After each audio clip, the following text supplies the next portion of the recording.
Hello, everybody. My name is Phil, and I run the channel Podfinder, and this is my friend Jake. Hi. Jake and I have been messing around for 45 minutes because we scheduled a call, and then we got to chatting. Uh, We're nerds with a passion. What are you asking for? neither one of us could keep ourselves on track, so we are finally getting down to the next topic of discussion. Oh, I'll send you the Between link for the books I was talking about after we're done yes, with this. yes, please do.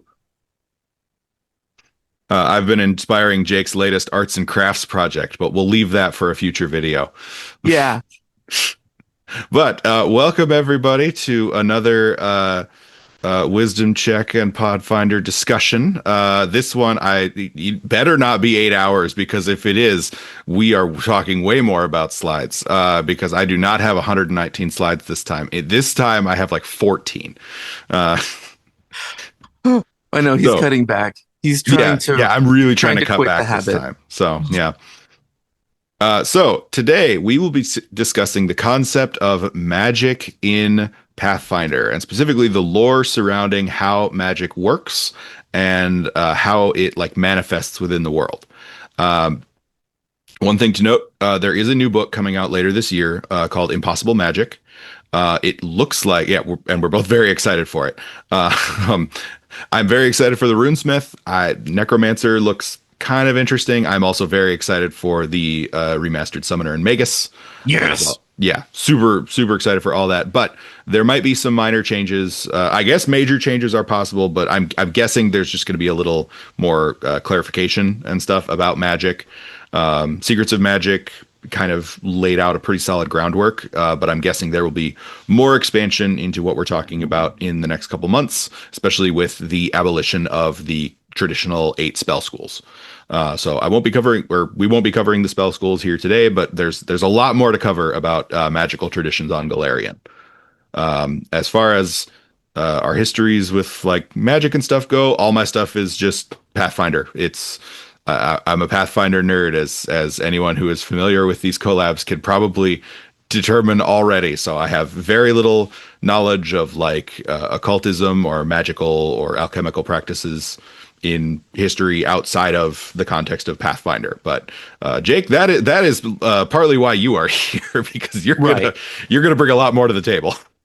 Right. I have practiced chaos magic. I have been a pagan for over 20 years. I have been a druid, member of Arnarok Fane and Obod, Order of Bards, Ovates, and Druids. I've attended witch school. I have my one of the lower degrees going into being a high priest. I just didn't want to finish the classwork, but I have explored a That's lot relatable. about paganism and magic. Yes, it really is. So, in fact, one of my college courses I took was magic, witchcraft, and healing. So I've studied magic and philosophy for a long time. So I'm going to have questions, but also suggestions, and there are going to be a lot of suggestions that GMs can make use of. But some of what Pathfinder 2 does is very linear. So I'm not going to be able to say, all right, well, if you want to be a chaos magician, just take this class because it doesn't exist. But we can talk about how you can modify stuff or what things mean or how you can translate them to your game. And there are also some alternative magic systems, like true naming and stuff like that, that the game does present. They're just not super detailed, but we might get more details in future books. So, hopefully, if you find some of that stuff interesting, there might be some stuff on Pathfinder Infinite too, because that is a tremendously useful resource for everybody. It totally is. And I'm surprised how many books on there are free or pay what you want. Hmm. Really good quality stuff. Yes. Yep. Yep. Everyone knows about the Team Plus stuff, but there is a lot more out there. If you have a particular vision, there's definitely something that will fit your vision of your character. And if you're interested in some of those weird things I've been led to, a specific creator that I'll put some links for in at least my description, and Phil, I can send them to you too, Hmm. just so people have access to it if they want to see it. There's uh, new options for classes that exist and a ton of archetypes. Love new archetypes. Yeah. Always Who fun. doesn't? That's great about this game. I love Yeah, it. it's one of the best things about the entire game is the archetypes. When But 5e said we're not going to do prestige classes, I'm like, why? why not? Yeah. What? But to get us back on track, one of the other best things about this game is the magic. And Pathfinder's magic, if my next slide thing will work appropriately. There we go. That's better. Pathfinder's magic falls into, well, first we need to answer the question, what is magic within the context of Pathfinder? So, within the context of Pathfinder, magic is kind of a very broad term that can describe many different things. The most specific thing you will hear about is spellcasting, because that is the way that players will interact with magic in the most frequent way, especially if you are playing, obviously, a spellcasting class. And that's kind of what we want to talk about, or what I kind of centered these slides around, I should say, today. Spellcasting is intended to be kind of the focus of this discussion because spellcasting is the most bounded form of magic that Paizo has explored. Spellcasting is very specific in what it can do. It is the most balanced. There are edge cases where spells need to be errata or something, but generally speaking, the spellcasting is the most balanced. It is the most very tightly described and limited in terms of what it can do. And then all spellcasting in Pathfinder is done through kind of this broader framework of the four magical traditions. So within the context of Pathfinder, there are four ways that you can cast spells. You can be an arcane spellcaster, you can be a divine spellcaster, you can be an occult spellcaster, or you can be a primal caster. If you are casting spells, short of options that don't exist in the game yet, if you are casting spells within the context of Pathfinder, you are casting spells from one of those four spellcasting traditions. And I want to add something to that real quick. Even yes, if you're yep. using abilities that seem like spells, you're still using these four traditions. Like the Aftermath feats and the Deviant feats, exemplar abilities, they still have the tags for these traditions. Mm-hmm. Yep, exactly. Pathfinder does a really good job of really grounding things that are really clearly described as magical within these four traditions. Now, the further away from spellcasting you get, the more kind of loosey-goosey they get with the rules of how these work. The next kind of most obvious thing after spellcasting is rituals. Rituals! Rituals are great. But I think we will both, the first thing I would say about rituals is that they have way more flexibility than spellcasting. You can do a lot more with rituals by design. Especially if you bribe your GM. Yes, snacks. They are key. Bring snacks and tasty drinks to your table. It will do miracles for your character's survivability. But rituals are less balanced overall. Broadly speaking, they give the players access to a lot more power. They also give them access to a lot more flexibility. The other cool thing about rituals is they kind of built this flexibility into the system because most rituals are either tradition agnostic, meaning they either list all four traditions or they list at least a group of traditions, or they don't list any, but I think they all list at least one.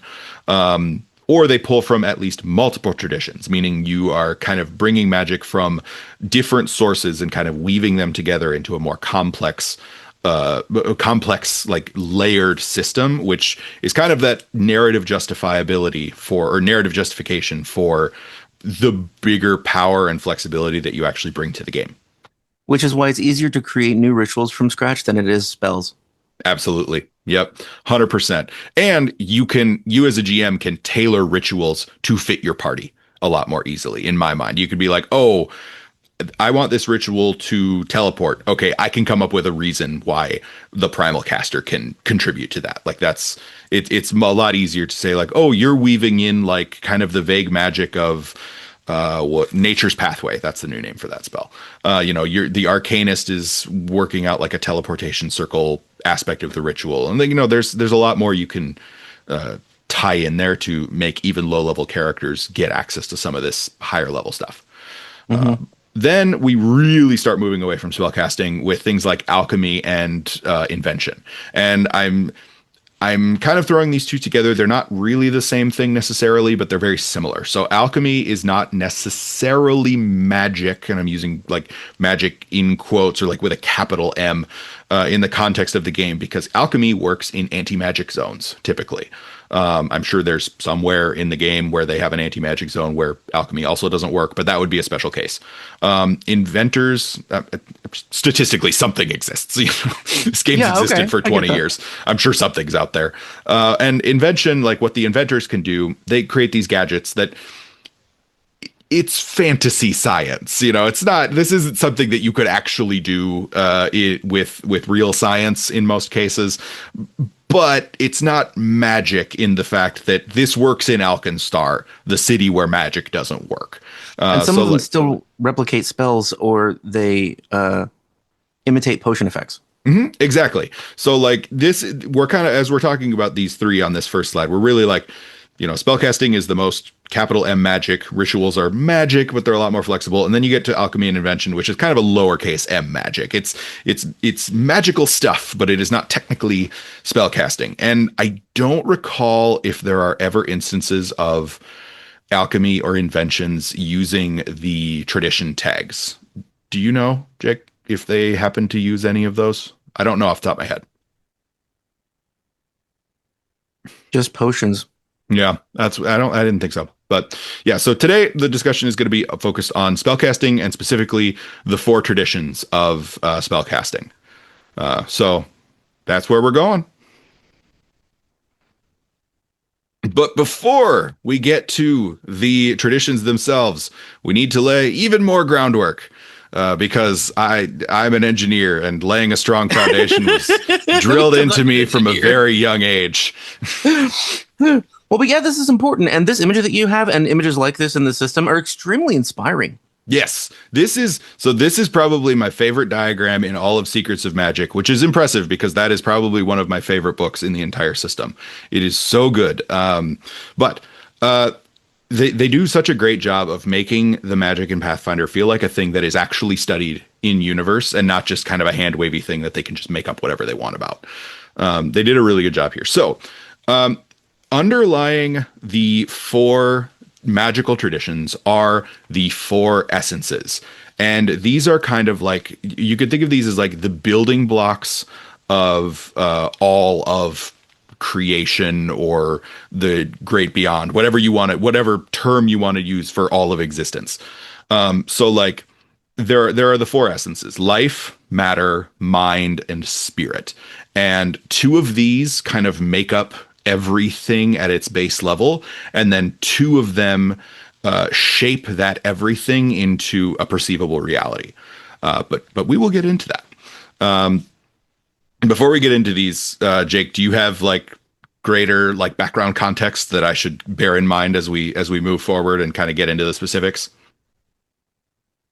Well, I mean, depending on your studies, I can see there's a through line of transition through all of the essences. So, like, things begin with spirit and then transmit through energy into mind through life and then dissolve into matter. So it's a cycle. Okay, giving like that cool figure eight pattern. Yeah. I like that. That's cool.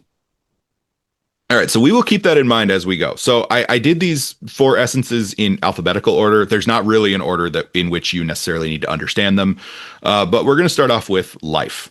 So life is the way I try to think about it is the difference between a wisdom stat and an intelligence stat. Life is a wisdom stat. It is the understanding or the knowledge that you can contain that is not based on logic or figuring things out. It's your ability to kind of perceive and intrinsically understand and know something. It is faith. It is instincts. It is kind of this like you don't have like complexity of the real world that kind of binds this understanding. It's just kind of more like a raw intrinsic knowledge and understanding that you can have. It's kind of an interesting concept because paired with that, you also have vitality, which is the new word for positive energy, and void, which is the new word for negative energy. Both of these are considered life in a sense, which is interesting because typically in the Pathfinder setting, you would consider vitality to be void, or excuse me, vitality to be life and void to be unlife. But in the broader context of the four essences, both vitality and void are considered life, life aligned energies. Well, that makes perfect sense to me because if you think about it philosophically, death isn't a separate thing than life. Death is Mhm. part of life. If Mhm. you're alive, eventually you'll die. It's part of the same process. Hmm. And I think it's interesting because like void very often isn't like void is death, but void is used to create unlife. You can kind of basically key void in reverse Hmm. to create unlife and do the thing it's not supposed to do. Imitate But life. exactly, it's really interesting that I like what they did with that. It gives these two things that should be opposites. It gives them this like really cool connection that makes them feel even more in tension with each other. Yeah, they both have animating force. Exactly. So then immediately adjacent to life, we have matter, and I'm referring to adjacent on this chart if we go clockwise. So then we have matter, and matter is it is all physical matter. It is the things you can touch. You know, it's your liquids or your solids, your liquids, your gases, and your plasmas. In addition to that, however, the concept of matter within the universe of Pathfinder doesn't have the same definition that we use for matter. It also includes all forms of what I'm going to call scientific energy. And what I mean by that is chemical energy, potential energy, thermal energy, kinetic energy, like all of those energies that you can have mathematical equations for in the real world. This is like even gravity would be considered like even like gravitational energy or magnetic forces could be considered like this kind of broader matter designation within the context of Pathfinder's magic. Physics and logic fit really well in matter. Yes, exactly. So like matter specifically is it's bound by laws, you know, all the Newton's laws of motion, all that kind of stuff. The study of the field of matter is based purely on observation and experimentation. So this is your hard science essence, and as you can see, it's very much in contrast with some of the other ones that we're going to see that get increasingly soft sciences as you move towards spirit. I like the way that matter straddles both primal and arcane because there is nature that isn't alive, and that's just part of matter. But of course, there could be spirits in that, and that would be moving more toward life. But for matter overall, arcane energy and primal energy both deal with reality, what is not just physical, but bound by the laws of physics. Spirit and mind really isn't. Hmm. Oh yeah, it. Oh yeah, we're gonna get to it. I really like how they tie these four together. It's really cool. Um, then we get to, like you said, then we get to the mind, and the mind is your capacity for rationality. It's your capacity for making decisions and like kind of deeper follow-on thought. It is separate from like rote memorization, which you might see in kind of the observation and experimentation of magic. And it's also different from the instinct that you would see in the context of life. It's not just the ability to kind of know something intrinsically, it's the ability to figure something out. It's sapiens, more Yep. so humanoids than animal. And Hmm. primal life is more animal. Primal divine life is more instinctual survival. Yeah, exactly. And then we get to spirit, and spirit's definitely one of the harder ones for me to conceptualize. This is your kind of capacity for emotional growth and change. This is your capacity to be a different person tomorrow than you are today. You can kind of get past how you were coded to be when you woke up in the morning. And then what's interesting is that spirit, even though it is not technically matter within the Pathfinder universe, does have a version of physical manifestation. It can manifest as this thing called quintessence, which I know it has its own meaning in our like universe and like theologies and various kinds of mysticism. But in the Pathfinder universe specifically, quintessence is the thing that makes the outer planes. So like heaven is made of quintessence. All of the stuff in heaven or all the stuff in hell or all the stuff in the outer rifts, like all of it, every rock in the outer rifts is made of quintessence at its core. And in a lot of different faiths or philosophies in our world, quintessence is the backbone of everything. It's if you've watched Doctor Strange, the first one, it is the source code that controls the universe. Hmm. It's the base layer of everything. Hmm. Before mind enters the picture, before there's intelligence, before there's even energy, there is a spiritual background, which is how you get coexistent planes that have a spiritual echo of the physical plane that you're on.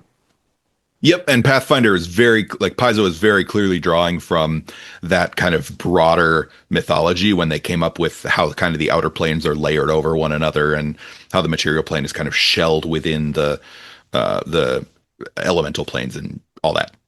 This isn't a video about planes.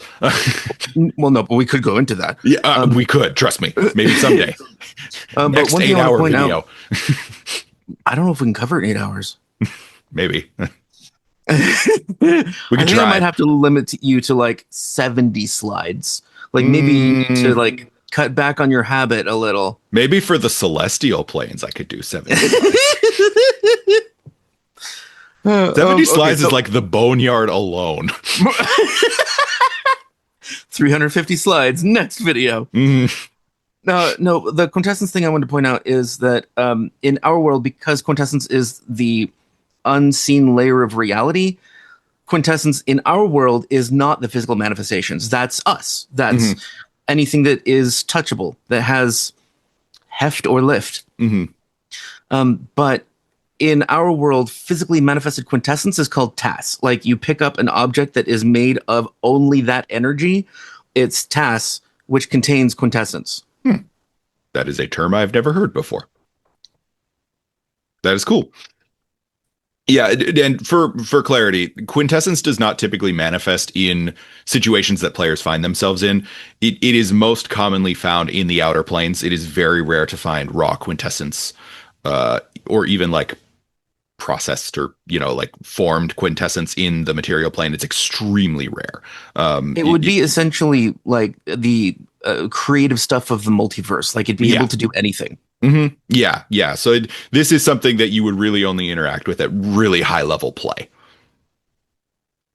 Now, one of the interesting things about these 4 essences is these 4 essences, you, the audience, might have already kind of figured this out from the way that the diagram is laid out, because it's a really nice diagram. The 4 essences make up the 4 traditions of magic. So each each tradition is a combination of 2 essences. So life and matter, for instance, where those interact is primal magic. Where matter and mind interact is arcane magic, and so on and so forth. We're going to get into each one individually, like each combination. But there are built-in oppositions within the system. So matter and spirit are fundamentally misaligned. They kind of are the things that give. I had mentioned earlier that like 2 of these give kind of the building blocks for the universe, and that's matter and spirit. So all things are made from matter and spirit, but they lack shape and direction until mind and life give that to them. So kind of, matter and spirit are the building blocks. Mind and life are the things that put the blocks in a discernible order and bring order to kind of this formless chaos that would otherwise underlie reality. We could talk about them as static and dynamic. Static is matter and spirit. Dynamic is mind and life changing. Yes, I could yes, that is an excellent frame through which to view these things. And they're both important, but only through the interaction of them do you really get anything useful. And one of the things that I really like that Paizo has done. So, Jake, did you happen to read any of the God's Reign prophecies as they debuted last year, leading up to the death of Gorum? Read no, listen to a little bit. Okay. Did you happen to listen to the one about Nethys? No. Okay, the Nethys one is sick. Good. All right. So, for those unfamiliar, Nethys is the god of magic, and there are many gods of magic in the Pathfinder universe, of course. But Nethys is the god of magic within the system. If you have to think of a god of magic, it is him. Nethys is a god who is defined by his duality. He was once a mortal man, and his understanding of magic was such that he ascended to divinity. He back in first edition, which we'll get to kind of first edition understanding of magic a little later, but he was the god who kind of unified arcane and divine magic, which at the time was how Pathfinder viewed magic. There was no other systems. He merged them into a single being, him. And he's, he is creation and destruction. His body is constantly being torn apart and rebuilt by his own power, because one half of him destroys and the other half of him creates. He's Ew. that's why his symbol is a face that is split down the middle. It's black on one side and white on the other. It's the side of him that's burnt and is falling away, and the side of him that's constantly healing. Ew. It's like matter and antimatter in a person. Yeah, he's great. He's awesome. But the God's Reign prophecies it was this really cool hype event that Pathfinder did to kind of get people excited for who was going to die in the God's Reign. Turns out it was Gorham. Rest in war, buddy. But Rest in war. it's what he would have wanted. Rest in power. Yes, rest in power, Gorham. But Nethys, so each of the God's Reign prophecies told the story of what if one of the gods died. And Nethys's was really exciting because Nethys took a look at matter and spirit and said, why is this separate from mind and life? I've combined divine and arcane magic before. Like, that's how I came to be. So he took matter and spirit and mind and life, and he took them in his hands and he merged them into one thing, and he proceeded to blow up all of creation, including himself. That is an awesome idea. Yep. Nethys is awesome. That is one of my favorite things about him. I need to remaster my Nethys video so that I can tell people about that. That is a scientist in the middle of an experiment. They just go, I wonder what this will do. Yeah. Yep. And proceeds to blow up everything. Yep. Yeah. So He made a black hole. Yeah. yeah, great. to quote Ghostbusters, do not cross the streams. It is not going to work. But yeah, it's very cool. But now we get a little bit more specific, because where these essences interact are the traditions. And we're going to get into the traditions, and we're going to start with my favorite, Arcane, because it's my video. No, it's our video, but they're my slides. No, I know. That's a really pretty picture. Where'd you get that from? What book is This that? is, I think this one came directly from Secrets of Magic. I Google imaged it to get a clearer picture. But yeah, this is the iconic summoner. I can't remember her name right now. I feel kind of bad about that. But yeah, this is from Secrets of Magic. She's a dragon summoner, so she has arcane magic until a new version of the summoner comes out. Oh, that's until the new version of the summoner comes out. That's the symbol on the dragon. I didn't notice that it matched her forehead. Yes, yep, that's her personal rune. But arcane magic. So, what is arcane magic? Arcane is the combination of matter, so the kind of physical, but also the magic that is bound by laws, or the essence that is bound by like laws and study, and mind, the ability to rationalize and think and make logical decisions. Naturally, this becomes the study of the physical.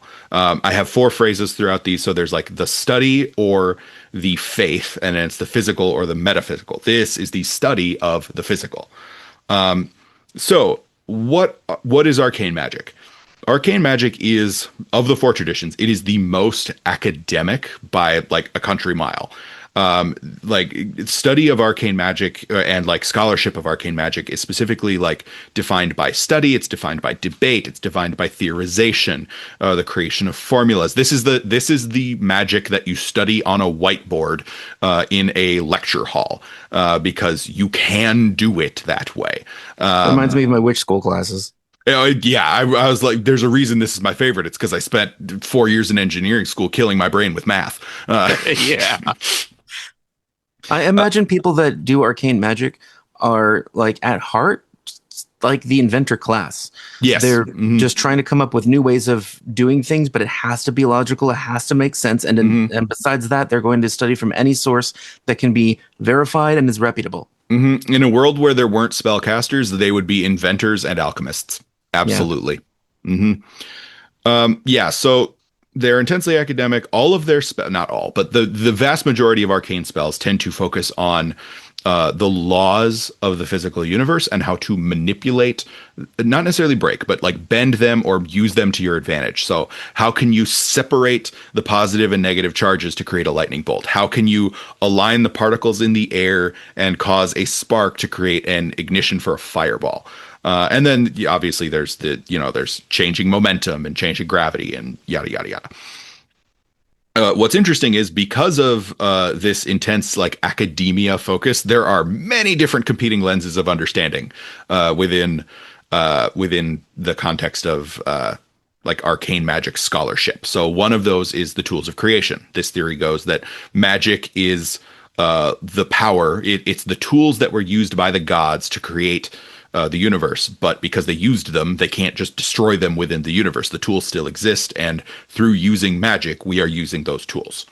The next one is the soil and path theory. This is practiced in the Magambia, which I think pause for a moment. I want to add some tools of creation. So in a lot of fantasy novels, including those that are official D&D, the tools of creation, magic is left over by the gods, is represented by all of the gods having infinite spells in their mind. So they can call forth any freaking power just because they're gods. Mm-hmm. And in one of the books, Bane was ascending to godhood again, and he was like, okay, I feel a little bit more powerful. I feel more powerful. I think I can reach that divine spark. And then suddenly his mind filled with every spell that was ever made. Ah, okay.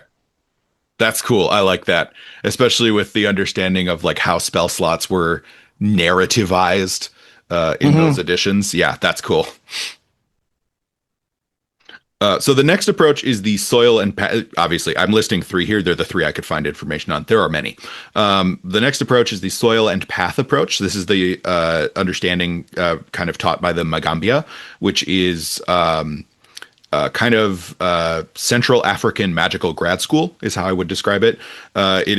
It's awesome. It's so cool. Magical grad school. Yeah, that is where our lovely summoner Iconic and her little dragon pet are right now. I think that's the Magambia. But that is the school founded by Old Mage Jitembe, the most accomplished wizard in the entire series. We'll get to him at the very end. But yeah, he founded this magical school, and they kind of teach that magic is a path. It's kind of a path through reality that you can carve into the universe. And the more you study it, the more you practice it, you broaden that path and you allow for little branching paths to come off of it. And that's how you develop new spells, new ideas about magic, new rituals, yada, yada, yada. So I really like that one from a narrative. I think that's really cool. Yeah, I like that too. And you could also follow the path that someone else has tread. So you're learning directly from a master and you're following their path. Exactly. And then you can branch off on your own. So I like that it's creating your own, but it's also following something that's established, which works perfectly with the static aspect of matter magic. It's really cool. I really like that. And then the next one I found information on, very, very little, but a little bit, is Firidius. Firidius is, this is, the world is the Matrix. Basically, magic is a glitch in the programming of reality, and you can Neo the Matrix, basically. It doesn't believe that the world is the Matrix. It treats it as though it were, and that you can manipulate basically the code of reality to do what you want. If anybody plays Mage the Ascension, the Firidius is what all of the mage traditions follow. Okay, I wonder if this is a reference or like a direct inspiration from that, perhaps. I don't think so. No, it's an ancient philosophical belief that true magic can be accessed by anyone if you are able to bend yourself enough to see it. Okay, that makes sense. Yeah. All right, so the classes. So on each of these, I have done like what classes can kind of interact with these. So specifically, the wizard, the wizard. We got the wizard and the magus. We got the wizard and the magus. The wizard and the magus are the 2 dedicated arcane casters in the game. Makes sense. The 2 bookish classes. You have your nerd arcane caster in the wizard and your jock arcane caster in the magus. They are both bookworms. Jock. The Magus is the jock. This is a relative term, but yes. Because they still read books. So they're Yeah. like the jock that like sneaks the little book onto the bus when nobody's looking. Yeah, exactly. Yep. He's the kicker on the football team. He's technically athletic. No disrespect to kickers. You have a very important job. Or jocks. We need you in the world too. Yeah, we do. Yep. Mm-hmm. I am not one. I need y'all. All right, and then we have subclasses. So naturally, in Pathfinder, there are classes which can switch magical traditions. This is something they did in second edition that they didn't do in first edition, and it seems so obvious. It's a really good design decision. So the sorcerer. The sorcerer has two bloodlines that can interact with arcane magic. The first is the Imperial bloodline. I'm running these from memory, so I might miss a couple. But the Imperial bloodline, which means you are descended from some kind of archmage, or the Genie bloodline. And the Genie bloodline means you are pulling from the arcane genies who kind of manipulate the elemental planes. Then you have the witch. As far as I know, there's only one arcane witch patron, and that is the it's the runes one. I forget the name of it now. Kobaslarny! Oh yeah, Kobaslarny! I forgot about Kobaslarny. The weirdest freaking name ever. You have to remember Kobe. Yeah, Kobe. Yeah, the giant elephant school. Yeah. Yeah. Okay, I was stand corrected. There is another one. Yeah, the giant elephant school. If that is your patron, you get arcane magic. And then the summoner. For now, it is the dragon. But it is also. Hang on. I gotta cheat here because I left notes for myself. The construct. That's the other one. Okay. So you do have cheating notes down there. I do have cheating notes, but they don't show when I'm going full screen like this. Yeah. So the summoner, if you are a dragon, well, okay. Time out here. Until Impossible Magic, when they remastered the dragon summoner, because I'm sure that's going to go by dragon tradition, and not by just dragon broadly. But for now, the dragon is arcane. Again, that's going to change. But also the construct summoner gives you access to arcane magic. And for the characters who are more charisma based, specifically like the summoner and the witch, you might think, okay, how do you fit the idea of arcane, which is really understanding based, into a charisma based character who might not have a lot of intelligence points? And the way I like to think of it, and this is not the only way, obviously, is to think of it like, oh, you have kind of this innate understanding of these things, even if you can't put it into words. Somebody can throw a ball at you and you know where to put your hand to catch it, or at least you know how to kind of get your hand in the right direction. You couldn't mathematically describe how where the ball is going to be, but your brain knows it. And your force of charisma is what's pushing your assertion of that understanding into reality. That's kind of my understanding. Charisma is supposed to be willpower, and that fits what a lot of Wiccans and other pagans call themselves, will workers. It's a common title in any kind of spellcraft, as long as it's as long as it is not as regimented as a religion, which it sometimes is, Rosicrucians, and also the Kabbalistic teachings are more study these books and you get power. Anybody who is sort of grassroots magician, or witch, depending on what you call it, they base all of what they do on willpower. And because of that, they think that the only thing that matters is willpower. And so everything that they do tries to encourage their minds to be able to bend to allow that willpower to flow through them to activate magic. That makes sense. I gotta say, I really love how you say sometimes it does take the form of religion, Rosicrucians, and then you just move on like I'm supposed to have any context for what that. This is why Jake is here. If you're curious, I'm just like, yeah, like the Rosicrucians. What he said, I know what's up. No, okay, so the Rosicrucians are. The Rosicrucians are a lot like thaumaturges. Okay. They study ancient magic to try to understand it better. Okay. Thank you for putting this in terminology that I can understand. I very much appreciate that. Sorry. The funny thing is, there's a huge number of people who, even with that explanation, would look at me and be like, "That made sense to you?" Yeah, that's true. Yeah, crystal clear, no problem. If you're curious about Rosicrucians, go look them up. That's what Wikipedia is for. Yeah. Yeah, but see, now I'm imagining a version of Wikipedia that is for like esotericism and occultism, and it's just called Wikipedia. It's called Wikipedia. Oh, okay, yeah, yeah. Sorry, Yep. it exists. Dang it. Thought I had a good pun name there. That I mean, would I have do, been but good. Yeah, why yeah. didn't people choose that? No, yeah, it's a that would have made way Wikipedia. more sense. Yeah. But continuing on with our discussion of arcane magic, because of course I had 2 slides for each tradition because I'm me.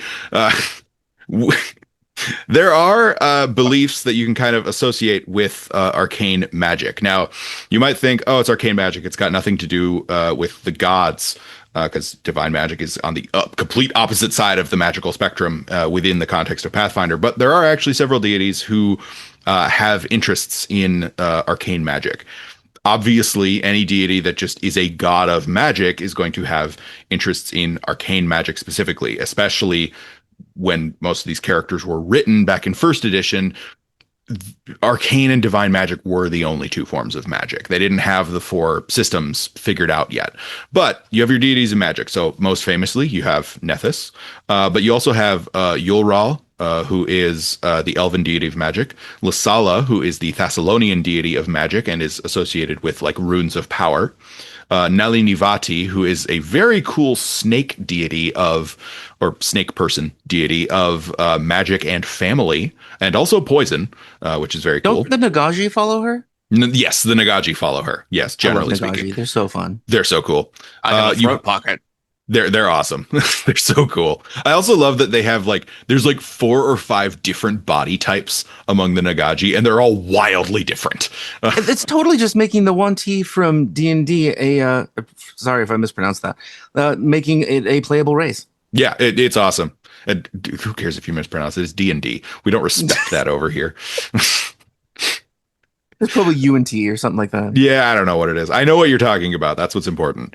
Then we have Amaznin, who was the Aslanti god of magic. He died saving Galarian from Earthfall, which is pretty cool. Do you think the person that made that deity is just like, you know what? Let's make somebody amazing. Amazing. Perfect.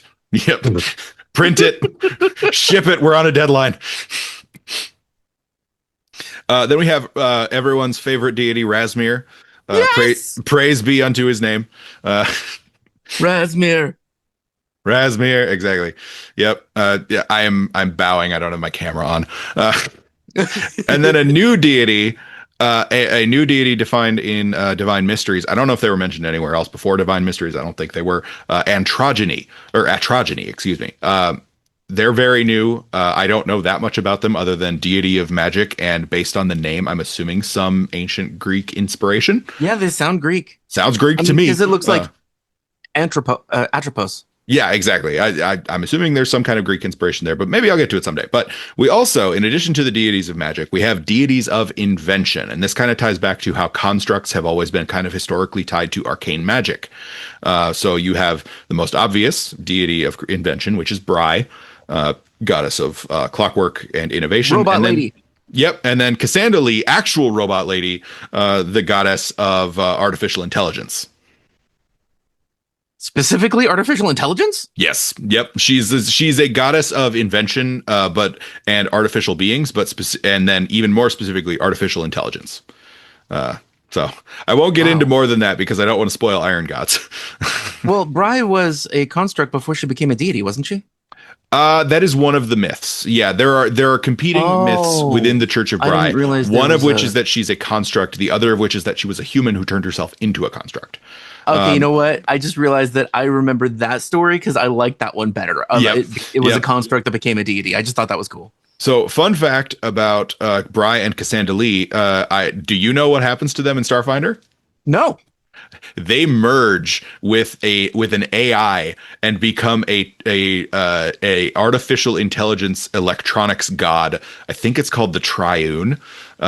It's awesome. It's so cool. I love that. I love that they just became one thing. That is neat. It's super Have you cool. seen the TV show American Gods? No, I've wanted to watch it, but I haven't gotten to it yet. Okay, it's fine. I love that American Gods depicts deities as how they would interact with normal everyday people and Hmm. what they would seem like. Hmm. And one of them is uh, the the Fates, so the three goddesses Hmm. in one. Hmm. And there's just like they're always split up, and there's just these three goddesses walking around and talking about stuff, but they're the same deity. That's cool. I like that. Another good one for that is, have you seen the show on Netflix, Chaos, spelled with a K? Uh, I started to. It was so cheesy. I love it. It was so good. Jeff Goldblum as Zeus. It was brilliant. Yeah, I love him. He's awesome. Yeah, he But killed it. yeah, he was the best part of it. Oh, yeah. Yep. Uh, but Go on. arcane magic. So there are also Oh, several. Chaos. The show Chaos. How does it relate? Oh, sorry. Yeah, no. The show Chaos is it's just along that same line of showing like how the gods would interact with people in real life. Oh, yeah, yeah. just along that line. Not related to arcane magic necessarily. That's way more divine magic. But Okay. we'll get to that in a few slides. But arcane magic also has associations with several planes of existence. So obviously the outer planes are varied, and there's tons of them. There's also like the inner planes and yada yada yada.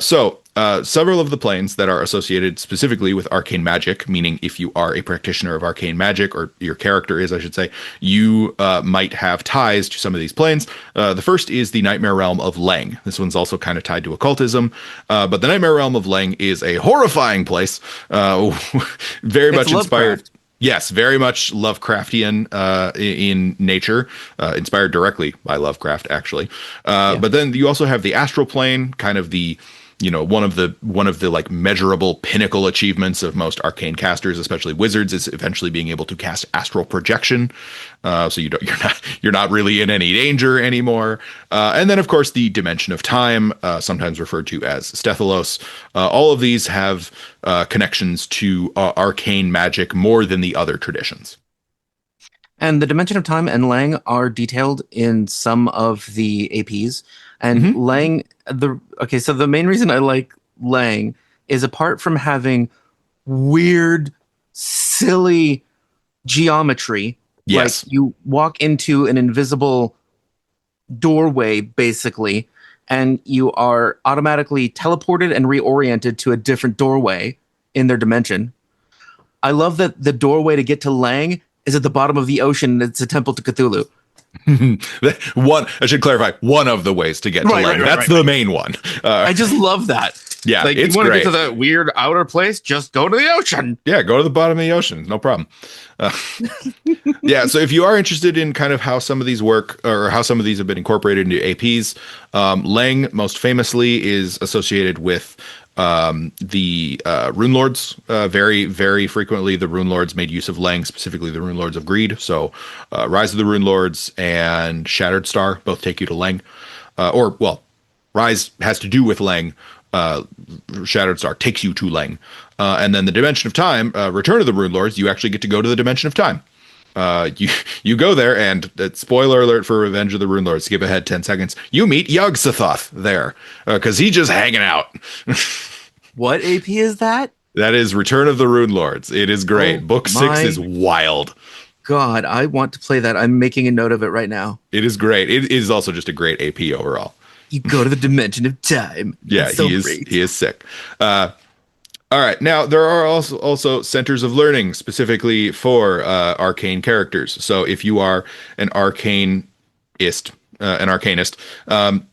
you may have studied at some of these facilities. Obviously, there are many throughout the world. I've just listed kind of the three big ones for the Inner Sea region.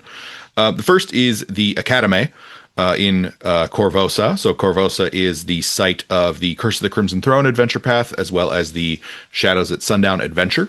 But the Academy is well regarded throughout all of Avestan as like an incredibly accomplished university, especially for characters who are good at summoning. So they're very good at teaching summoning magic. So if you're a wizard who specializes in summoning, or a summoner who practices arcane magic, great place to have come from right there. The Arcanumirium in Absalom is one of the Obviously, it's in Absalom, the biggest city in the world. It's a very good school. They do a lot of they do a lot of arcane study there, and then the biggest and best of them all is the Magambia in central Garund, the Moagi Expanse, founded by Old Mage Jatembe, practices a combination of primal and arcane magic, and actually starts to blend the two a little bit in some really fun ways. So, lots of cool schools. I want to go back one segment, if I may, to the associated planes. Mhm. So I want to mention that Lang also, there is, in the adventure Stolen Fate, there is an optional entrance into the plane of Lang in that AP. Oh, I didn't know that. I missed Yeah. that when I read through it. And the dimension of time is touched on in Outlaws of Alkenstar. That's right. I forgot about that. Good reminder. Fun adventures. There's a lot of fun ones. The Magambia is detailed in a few different adventures or books, including Strength of Thousands.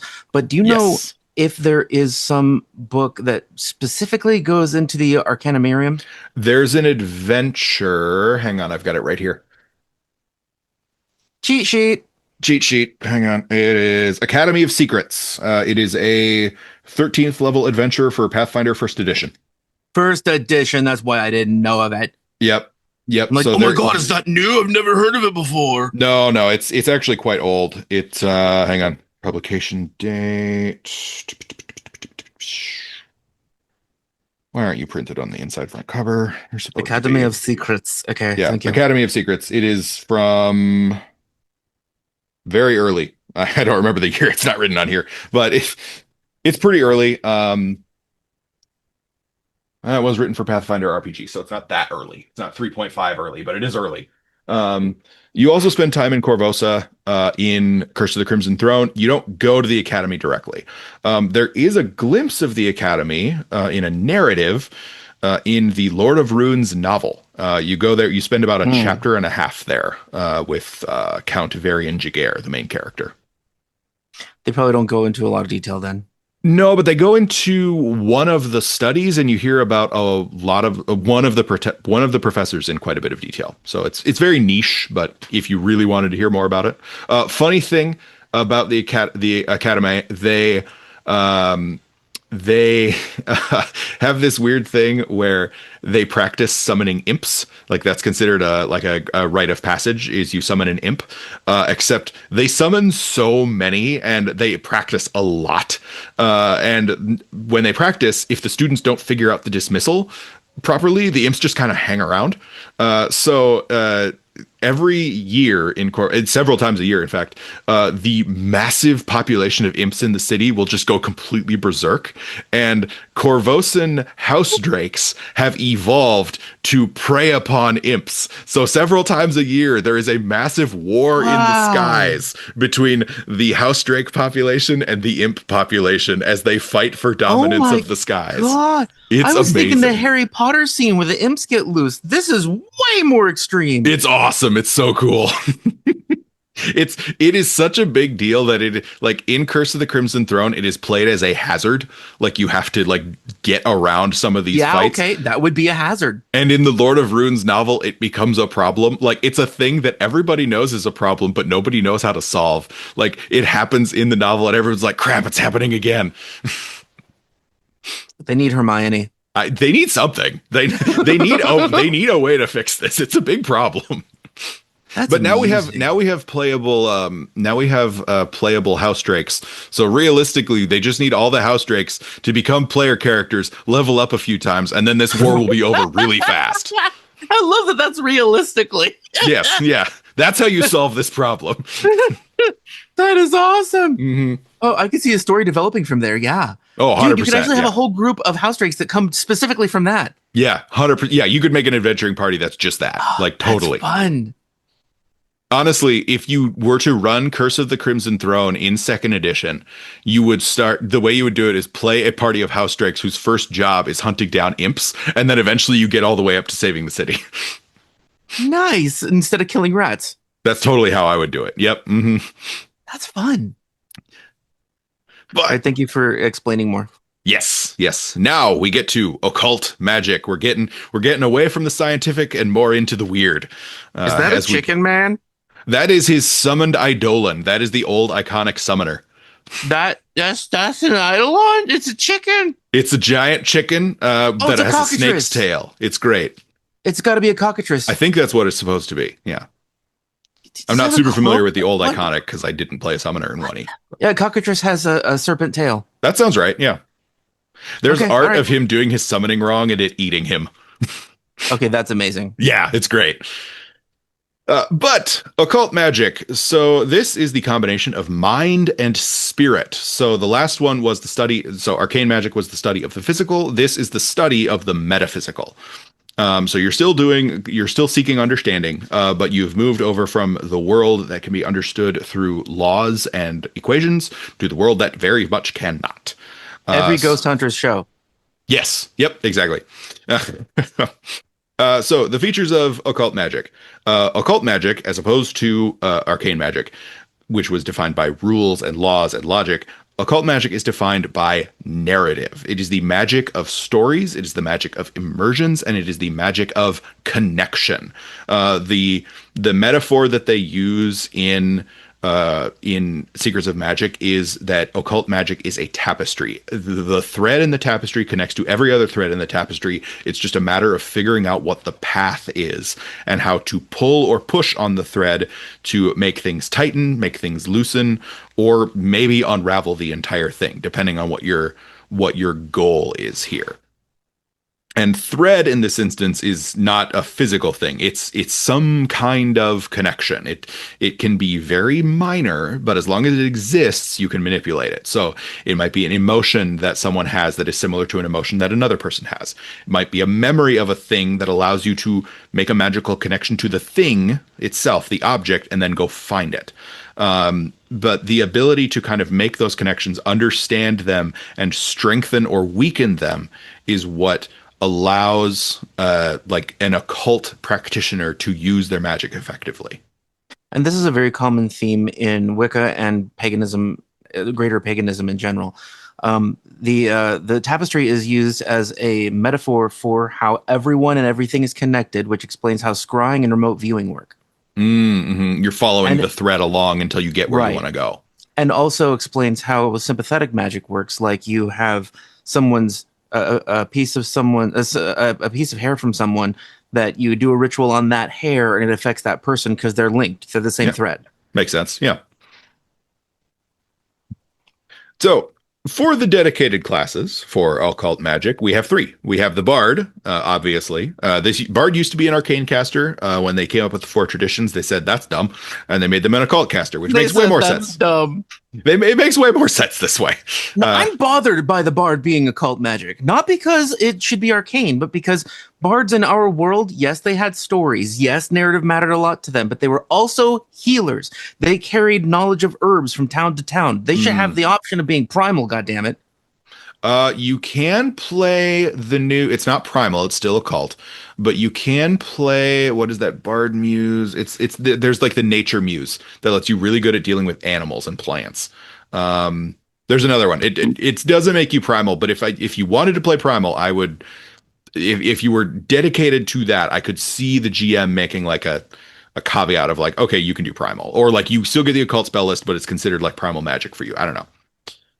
I know primal is more powerful in general than occult, but god damn it, they should have the druid. Yeah, I know druids are primal as well, but I also have an issue with that because druids were also storytellers and people that carried news from town to town, so they should also have the option of being a cult.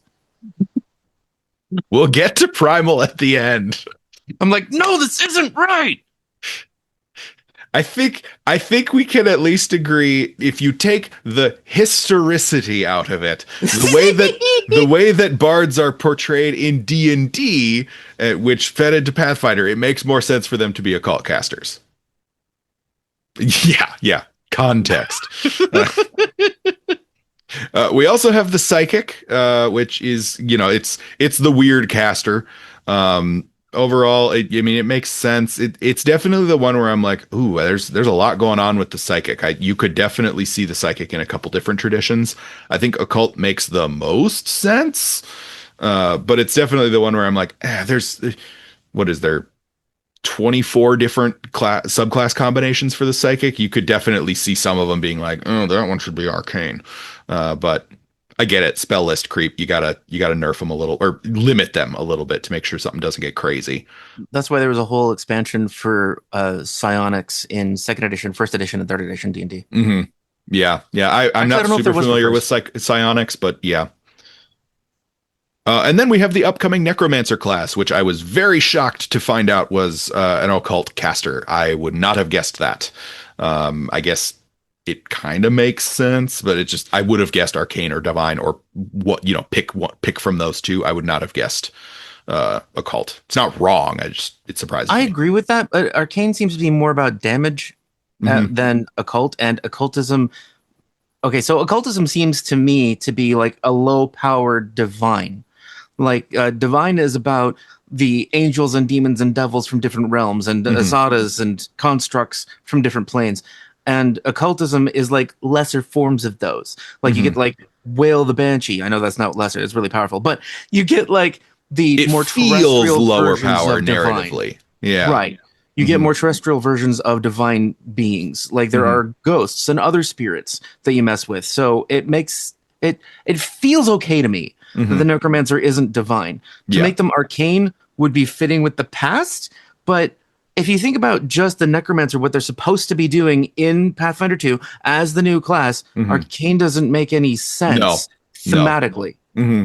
And I will say I do think the necromancer makes sense in one very specific way.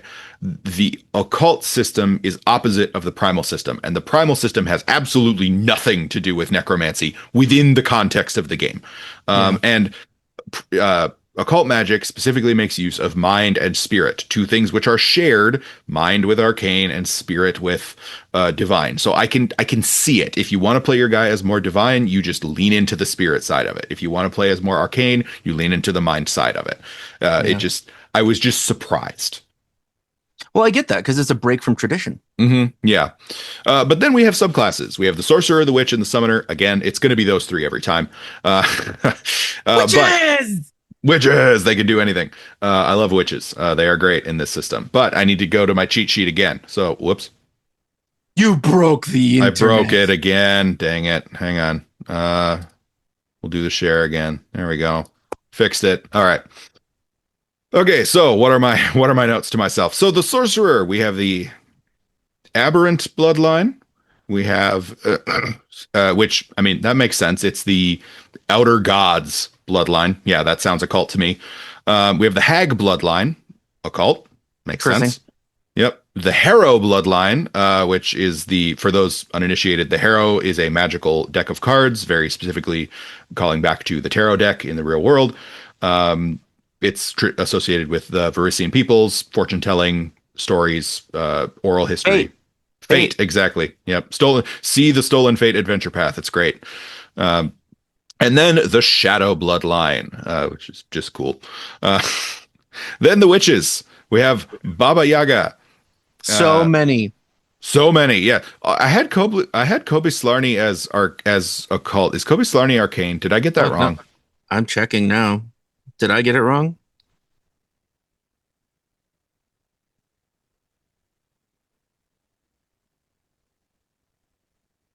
Oh my god, I'm dumb. He's a cult. Oh, okay. Well, Kobe Slarney is occult. Giant witch school. It's awesome. Or There's excuse only me, one giant. arcane? What? Is there only one arcane? I think there is. I think it's the runes one. Damn. The inscribed one. That's what it was. Yeah. But witches. But we have Baba Yaga, the mother of witches. She is a cult. Fun fact about Baba Yaga, the character: she can cast all different kinds of magic. She can cast arcane magic. She can cast occult magic. She can cast divine magic. She has figured out how to do all of that stuff because she's awesome. But as a witch patron, she is occult specifically.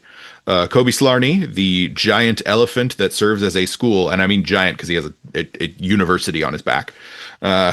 We have the Spinner of Threads, which is the kind of weaving fate together patron. The Starless Shadow, makes sense. It's the patron of the night. The Resentment, the patron with the coolest name, that got nerfed in the latest errata. Yeah. Sad. Sad, but I get it. Like, it's fine. Most combats aren't Oh, going to yeah. last. Most combats aren't going to last that much longer than that anyway, so I get it. Dude, I did a one shot with the Resentment Witch, and I extended grapple and stupid crap. Oh, yeah, yeah. I know why they did it. I'm just sad. Yeah. And then the Unseen Broker, it's the patron of deals, so it makes sense. And then the Summoner. We have two Summoner Phantoms that are related to occult. They are the Phantoms, the Anger Phantom and the Devotion Phantom. I really like that. I really like those two as thematically. I don't necessarily love their mechanics, but their themes are I like great. the Devotion Reactive Strike. That is true. It does have the reactive strike. I like that. So all of those are occult.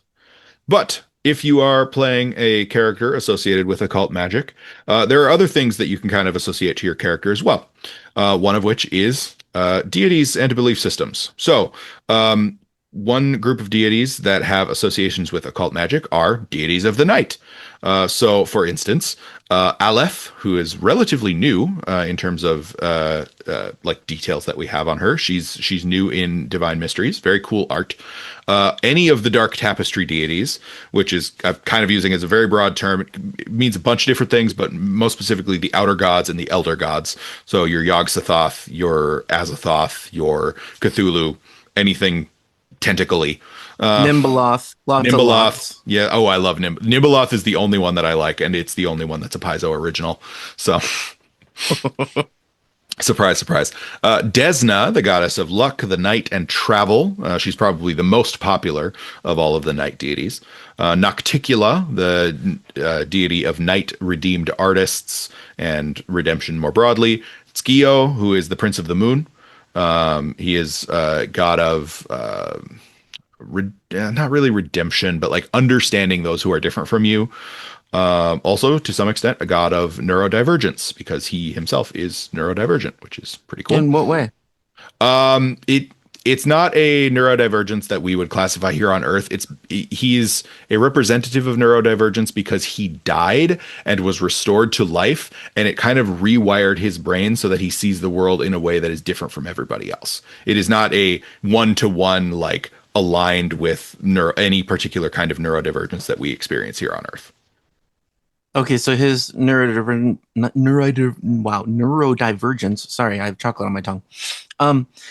Is just that he like doesn't understand people, or he doesn't relate to reality. Like he relates to reality, the cycle of life and death, the cycle of good and evil in a way that is different from others, and his perspective is different from all of the other gods, and especially those whom he was raised with. And so he champions those who have different perspectives, in particular those who are neurodivergent.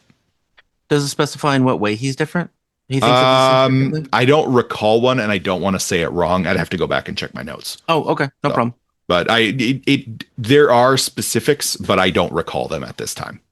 Okay, I'm not trying to challenge you. No. It's a good question. I just honestly don't remember. I wrote that script like a year and a half ago. Well, it's better than guessing because I got. Yeah, exactly. I'm not going to guess. I don't want to guess and get it wrong. But we also have the Cosmic Caravan. So. Fun fact, I just released a video about them last week.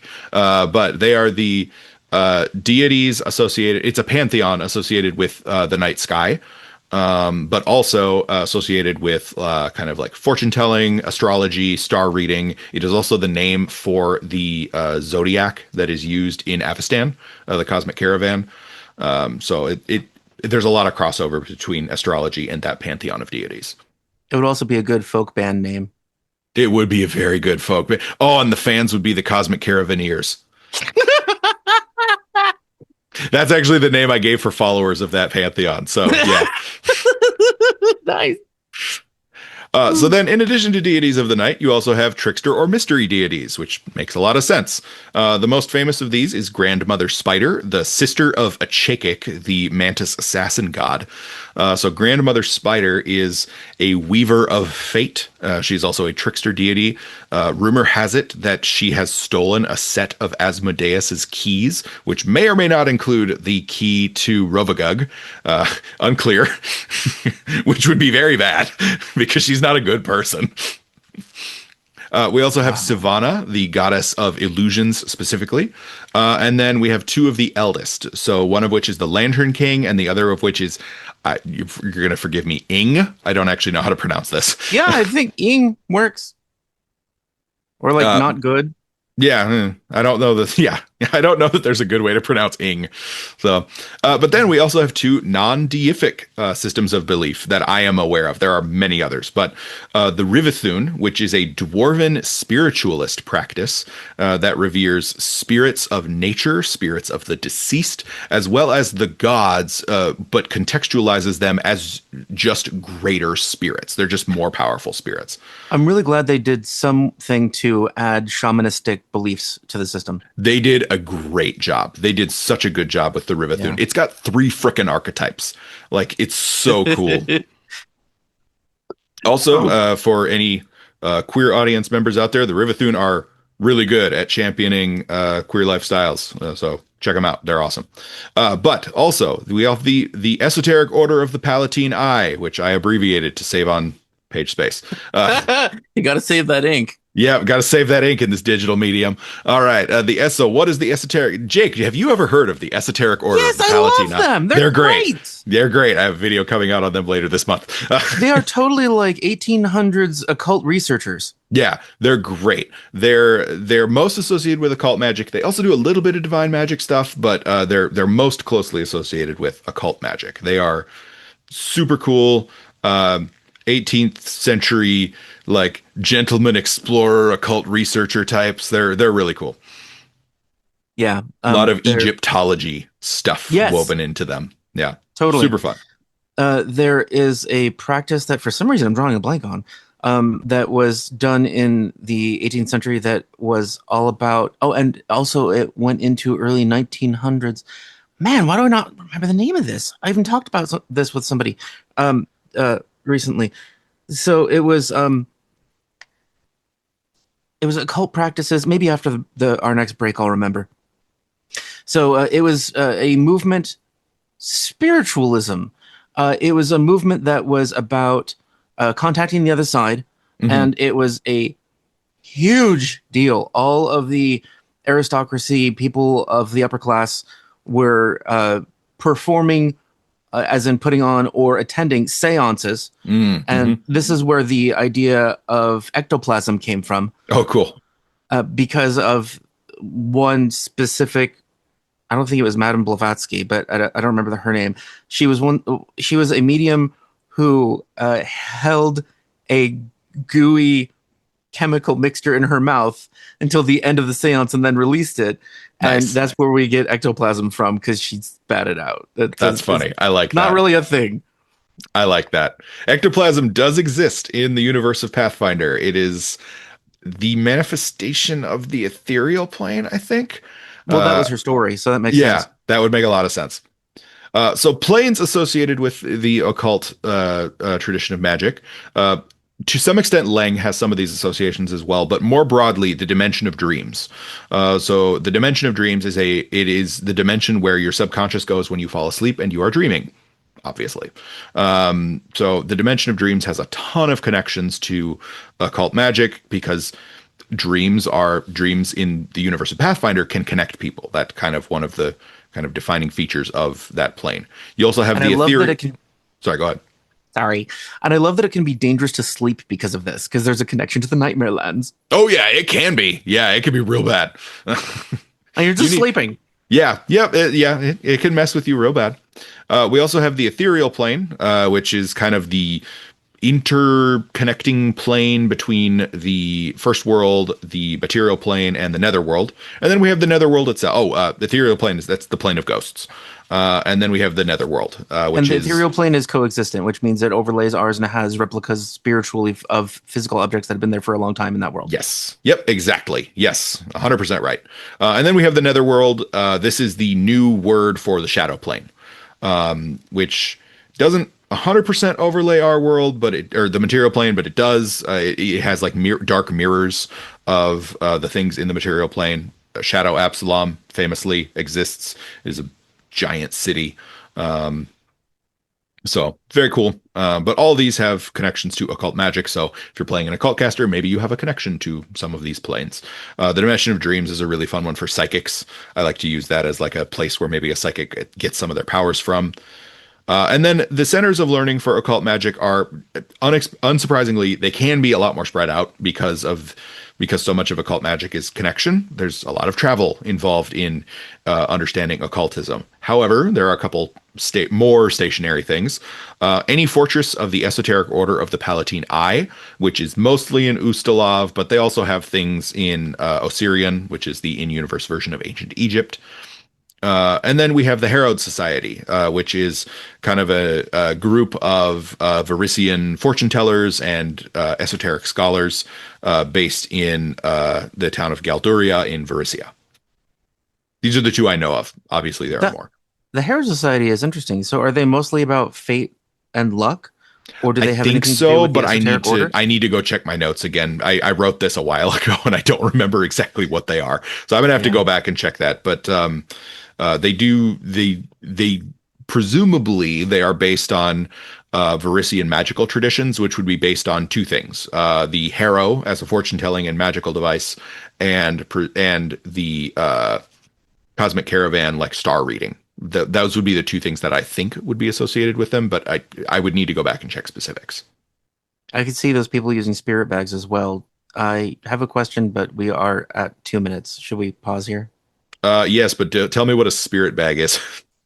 Oh, do you know what a gree is or a spirit pouch? No, okay. I do not. I'm sorry. So what's a Rosicrucian? They used to be Catholic, if that helps. Yes, yeah. So a spirit bag is usually a leather sack, some kind of satchel that you place inside it items from a person that you want to affect with a spell, usually yourself. Okay.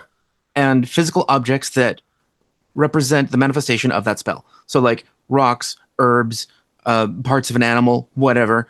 Like a dragon spirit pouch would have things related to change in it. So you'd have like fluorite and things like that. Okay. So I can see them using those as just charms. I could totally see that. And Varisians have a tendency to just wear all kinds of trinkets. Like that's a huge part of their culture is you wear everything you have of value on your person at all times. I could totally see that. I used to have a dragon gree that I wore at all times under my shirt. Okay. Yeah, that makes sense.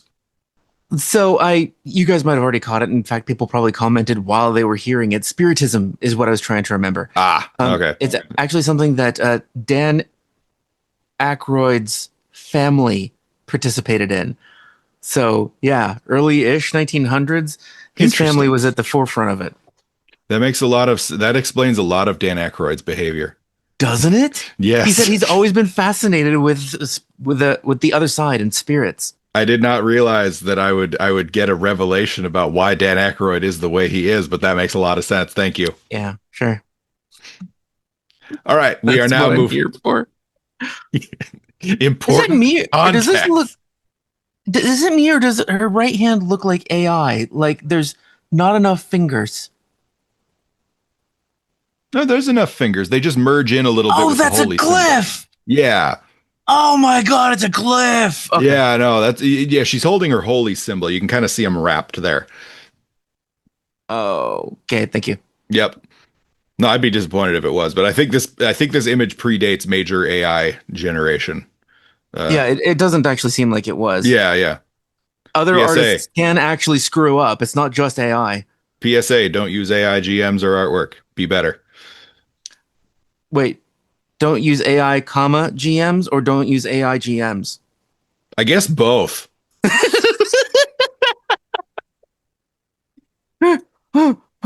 I agree. I don't want to be out of a job, so I don't want. And artists need work too. All right, man. It's going to be really frustrating when AI is creative enough, or if to write a novel. That's going to bother the crap out of me. Go listen to Brandon Sanderson's comments on that. He actually does he has a 20-minute dissertation on it. It is fascinating. He does a really good job. It's a message that every creative should hear. It's very nice. I will listen. All right. Combined essences. life and spirit for, oh, sorry, divine magic. What are the combined essences that go into divine magic? This is obviously the magic of the gods. Uh, the combined essences are life and spirit. So we are continuing around the circle. We still have the spirit from the occult, but now instead of mind, we are talking about life. Um, we are now talking about the faith in the metaphysical. This is not study. This is not something where you're trying to learn. You are trying to have faith and believe in powers greater than yourself. And it is specifically about the metaphysical aspects as opposed to the physical aspects of the universe.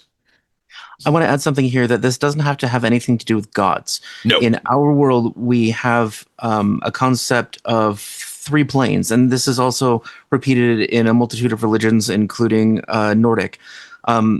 There is, the lower plane, the upper plane, and our plane. And divine magic is the practice of aligning yourself with the upper plane and lower plane and connecting through all of them so that you yourself get embodied with divine magic. You're trying to align your spirit with the universe.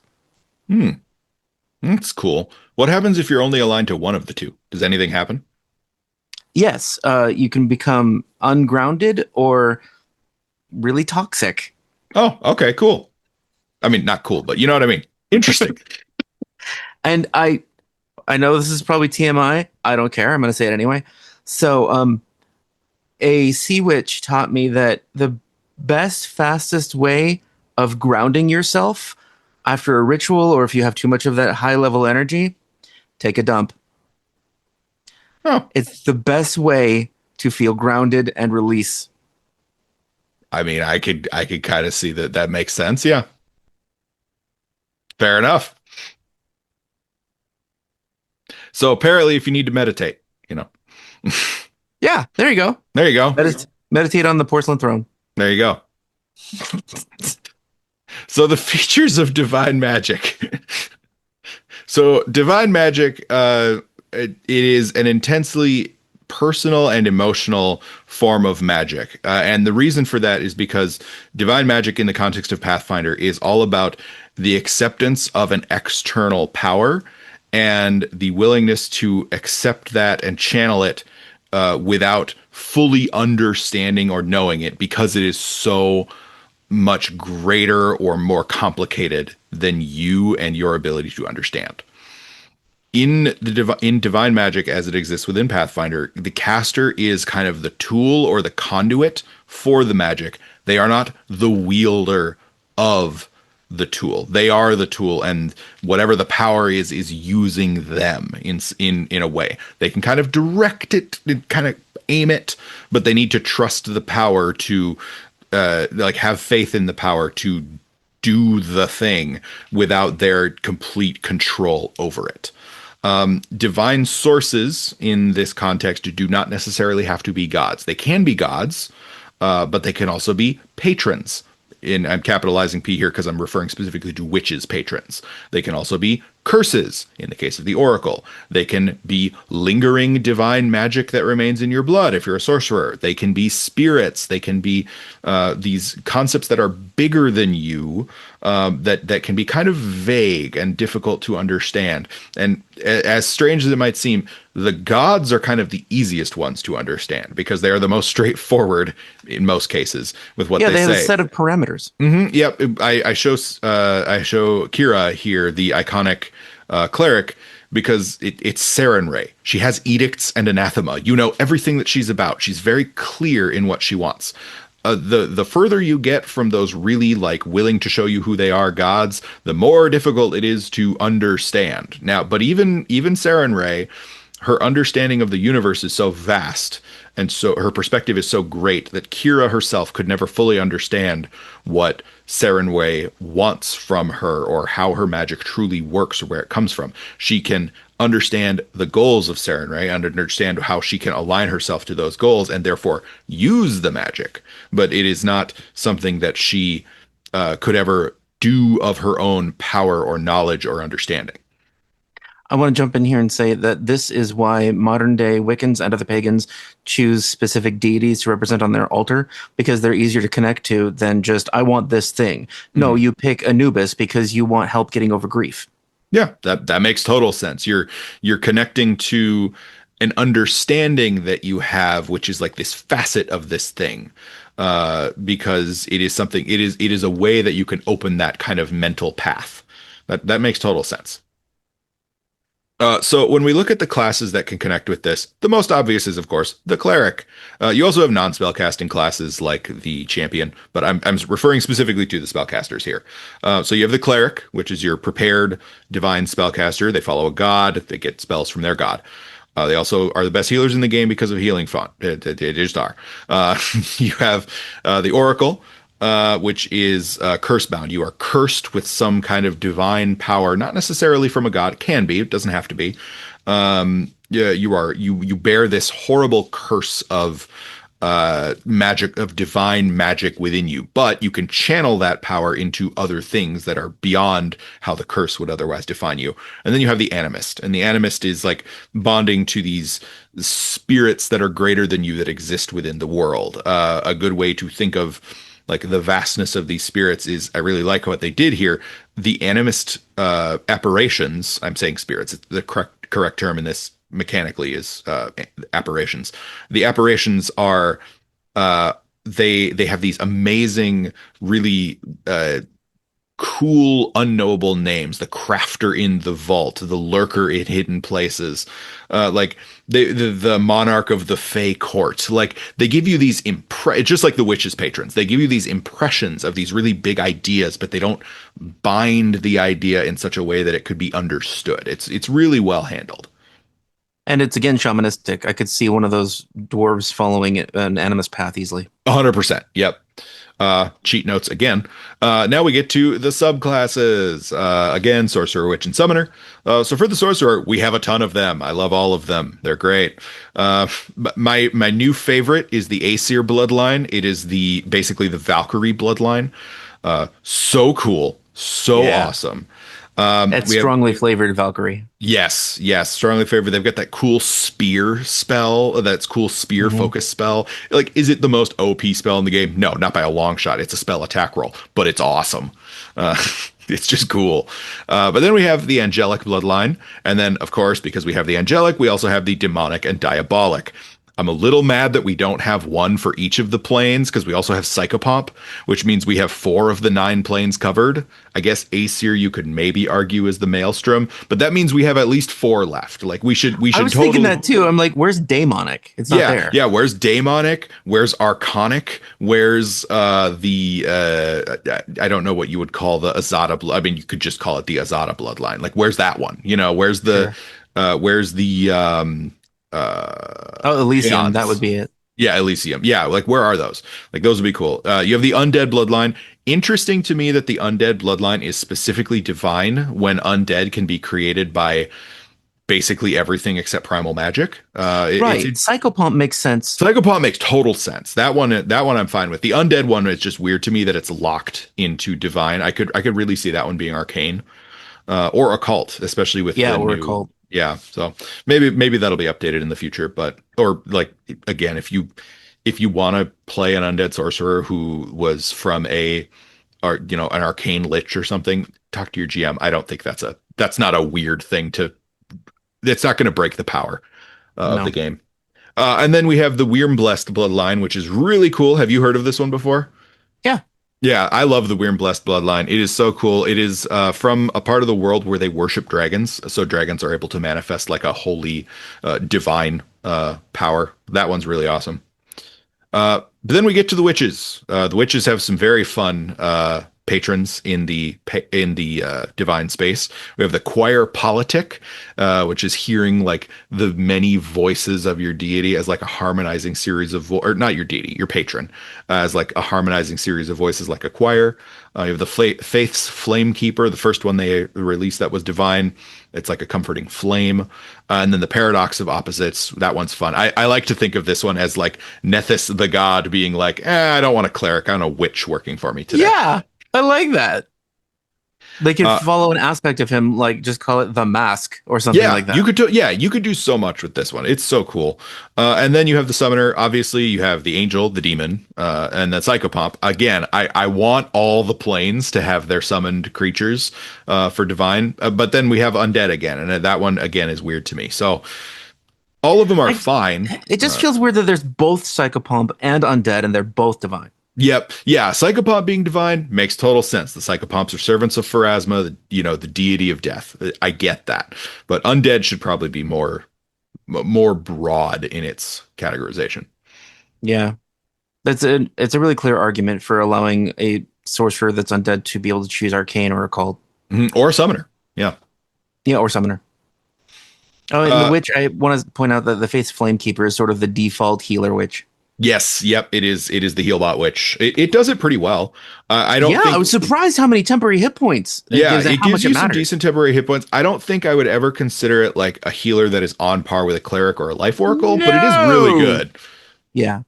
Well, with the basic lesson of life for a witch, you have infinite out of combat healing, but it's only out of combat, but it is still useful in combat. Yeah. So if you have that as a witch, that's the best a healer witch can be. Yeah, and the witch brings a lot of other stuff to the table. You get all of the lessons, which are great. You can turn your healer witch can still get access to that one needle spell that I forget. Needle of Vengeance? Yes, Needle of Vengeance, and I'm like, that's just a good spell. Like you can do a lot with a healer witch that you can't do with a cleric. Cleric is still my favorite, but oh yeah, well they're the best. I've been trying to make something that competes for the cleric for healing, and I can't. They just get extra healing. Yeah, they're just so good at it. But in addition, so divine magic is the one where it's like, what associated beliefs are there with divine magic? Well, you could worship a god, so there's that. So literally all deities. But in specific, if you are interested in kind of understanding the mechanics of magic, again, you get to the deities of magic: Nethys, Yulral, Lasala, Nalinivati, Amaznan, Razmir. Razmir's funny for those of you who know why. I love Razmir. Razmir's so great. I actually plan on I am already making a character for when the character that I'm currently almost about to play in a game dies. Yes, that's how much I love making characters, and I bet most of you relate to that. I am just wanting this character that I have made to be able to do every job, and so I'm planning on taking the Razmirian priest just for the extra temporary hit points. Love it. So it can be sort of an off healer. I love it. Razmirian Priest is such a fun archetype. It's a good archetype. They did a good job with it. Yeah. And then, just like with Occult, we have the Rivathun and the Palatine Eye, the Esoteric Order of the Palatine Eye. Both of these they really are on. It's not that they're focused on like Occult and Divine specifically. I think of them as kind of rotating about that spirit essence and just kind of practicing both sides of it, the mind side and the life side. They probably wouldn't see them as different. No, I don't think they do. Now, when you think about the planes that are associated with divine magic, the most obvious connection is, of course, all of the outer planes where the gods godly live. Realms. Yep. So all of the outer planes are associated with divine magic, mostly because all of them play host to at least several divine forces. You've got all the celestial planes, heaven, hell, and Elysium, heaven, Nirvana, and Elysium. You have the fiendish planes, hell, Abaddon, and the outer rifts, and then you have the neutral planes, the Maelstrom, the Axis, and then the Boneyard. So all of those play host to multiple deities and other greater divine powers. Your divine powers, if you're an oracle, might just be a manifestation of the plane itself. Like your curse might have come from hell, or if you're a life oracle, maybe your curse came from Creation's Forge, which is the positive energy plane. Like getting back to our topic of dragons, the divine dragons, a lot of them are manifestations of the planes themselves. They're not manifestations of the power of a specific deity. It's of a plane. So I don't see why you couldn't make a character who is very much derives their power from a plane of existence that is infused with divine power rather than a deity. And as I alluded to earlier, that concept fits perfectly with our reality. Absolutely. And the practices of magic in the real world. So that makes sense.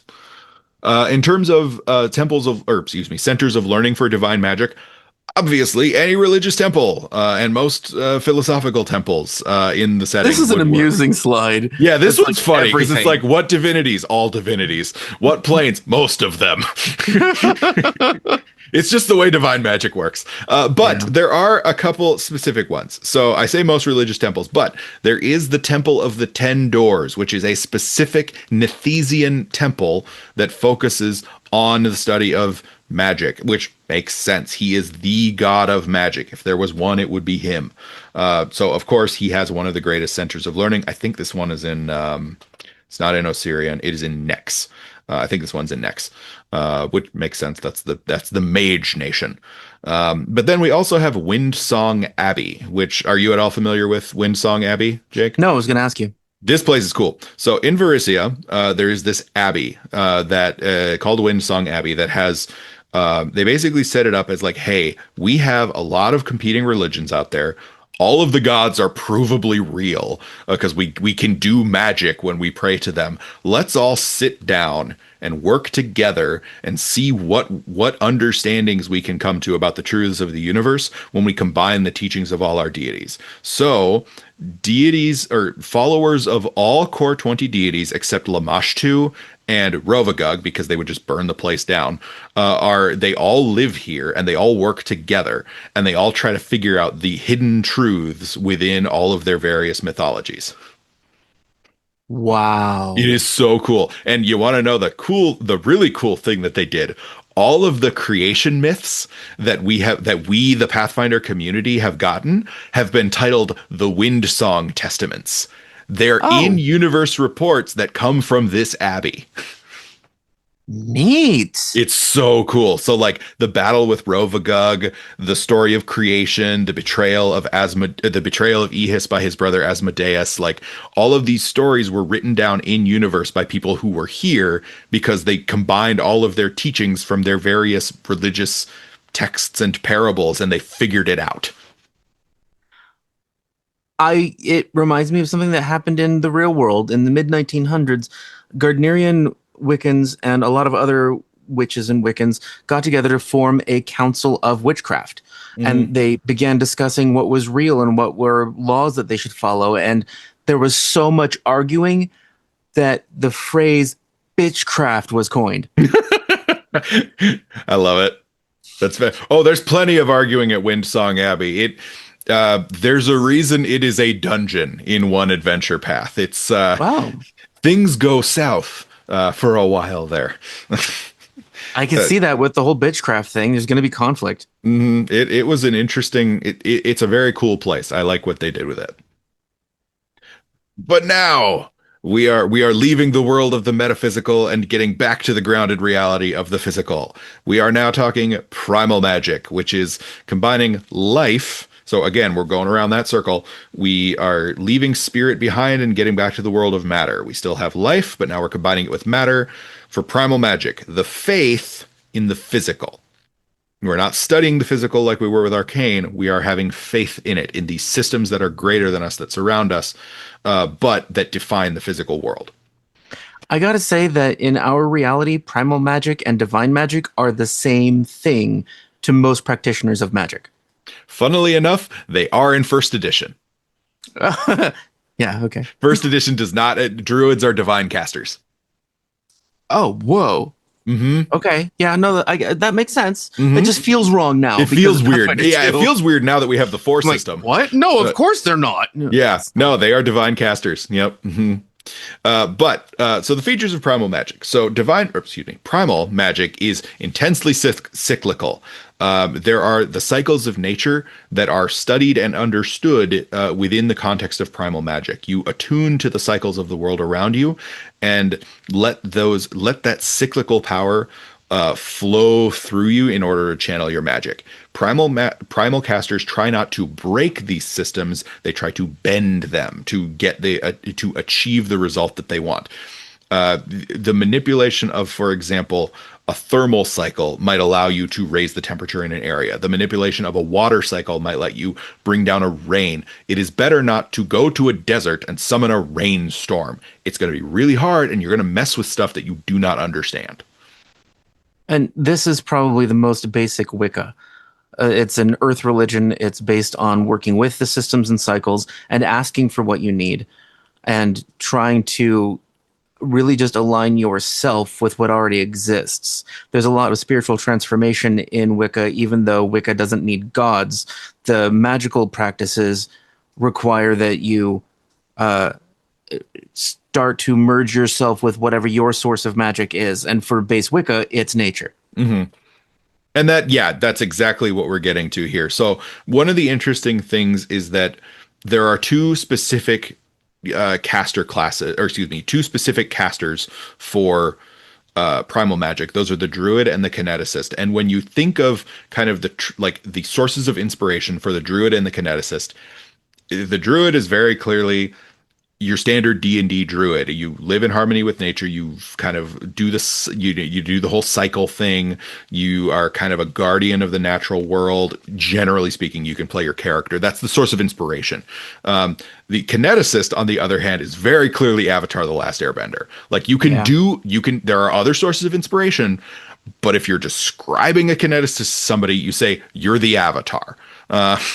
And it's interesting because they bring two different perspectives. They take a very Western inspired approach to kind of primal magic, and one that is, at least aesthetically, much more Eastern influenced. And it's interesting to see that they've kind of put something together in their description of primal magic that fits, kind of merges those two like sensibilities or kind of lenses through which the world can be viewed into one that kind of, to me at least, makes a lot of sense. Like the world is bigger than you, the energy is a part of you just as you are a part of the energy, and by directing the flow of energy of the natural world in your body or with your body, you can unleash it as magic that you can not control but aim. And that is also the psychology that's required for the our real world practices of Reiki healing or Reiki alignment Mm-hmm. and vampiric energy use Okay. that we covered in our vampire video. Yep, I recall that. Yep. So were you saying that the druid is more Western? In the context of D&D, like Okay. in the context of the game, they're clearly drawing from a more Western interpretation of like a druid, meaning an old guy covered in moss living in the woods. I understand that the broader term of druidism applies to a lot of like practices throughout the entire world. I was just wondering if you had meant some part of kineticist was Western. I was confused. No, I was saying druid came from Western, kineticist came from Eastern. That's what Gotcha. I was trying to. Yeah. So then we get to the subclasses, and again, notes. So for the sorcerer, we have obviously the elemental bloodline. Obviously, there's the elemental planes. There are now 6 of them. Yay! So if you're related to one of those elementals, you draw your power from the elements. Obviously, you're a primal caster. We have 2 that are very similar: the Fey bloodline and the Nymph bloodline.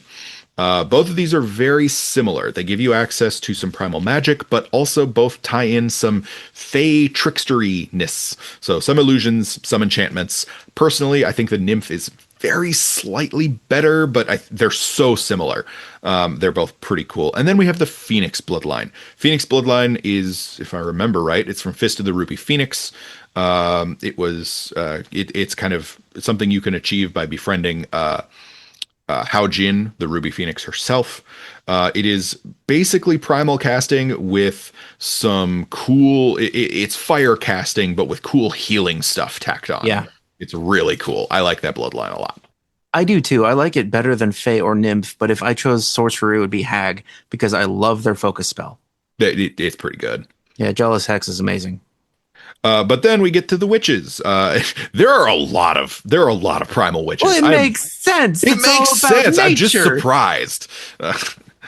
So the ones that are very similar to me are the Wilding Steward, the Devourer, and the Devourer of Decay. Those two, to me, thematically they're different, but they do kind of vaguely similar stuff. Okay. Then we have the Whisper of the Wings, which is it's winged creature based. It's got some air stuff thrown in there. The Silence is in the Snow is your standard Winter Witch. It's not as good as the old Winter Witch, but nothing is as good as the old Winter Witch. It was great. Still kind of There's a upset about it. remake of the old Winter Witch in one of the links that I'll put in the description. Good. I need to check it out. The Ripple in the Deep. I love that there is a sea witch. It is awesome. Yeah. I wish there was more with than one. tentacles. Yeah, it's cool. I wish there were more, but it's pretty cool. And then probably my favorite on here is the Mosquito Witch. Yeah, I think the Mosquito Witch is just so cool. It's so it's a powerful. really powerful focus spell. And then we have the Summoner, the Beast Eidolon. Makes sense. It's a giant animal. The Elemental, again, makes sense. You're drawing an elemental from the elemental planes. The Fey Eidolon, if you want your Eidolon to be another caster, which is really cool. Yeah, that's really fun. My personal favorite of all of the Eidolons, the Plant Eidolon, because I want my Eidolon to be 15 feet big and just grabbing stuff and holding them so the marshals can hit them. Great. And then the Swarm Eidolon, which I am really glad we have a Swarm Eidolon now. I think it's awesome. Yeah, it was necessary. It fits so well with a summoner. It's such a great niche that is now filled. Yeah. Oh, and one of the links that I'm putting in the description also shows you how to get a mythic destiny of becoming the worm that walks. Yes. Yes. We need that. We need more mythic destinies in general, but that's a good one. Yeah. So, let's say you're playing a primal character or just a character with a connection to primal magic in general. What kind of additional things might your character be associated with? So, obviously, there are several religions that are associated with primal magic. Most obviously, the Green Faith. The Green Faith is kind of the in-universe, very broad term. They would probably use a more specific term or a like regional term. Yeah. They might call it, I'm not saying this is the weird, but I could see them having a phrase like the weird, WYRD, to describe this. Kind of depends on that's something your GM could make up. But yeah, the Green Faith is kind of just druidism, but I'm sure, Jake, you have a more nuanced take on how you would describe it. I do, but you're right. I mean, it's basically just druidism because there's so many different deities. Like, I think that the people that are in world that would follow the Green Faith, like you said, wouldn't call it the Green Faith. Mm-hmm. They might say that as dumbing it down for someone else. Like, instead of saying, I'm a trad witch, or I'm a familial witch, or I'm an Asatru pagan, they would say, I'm Green Faith because it's easier to explain. They would just say, I'm Wiccan. Or like, I follow the old way. It's just like I say Green Faith because everybody here knows what that means.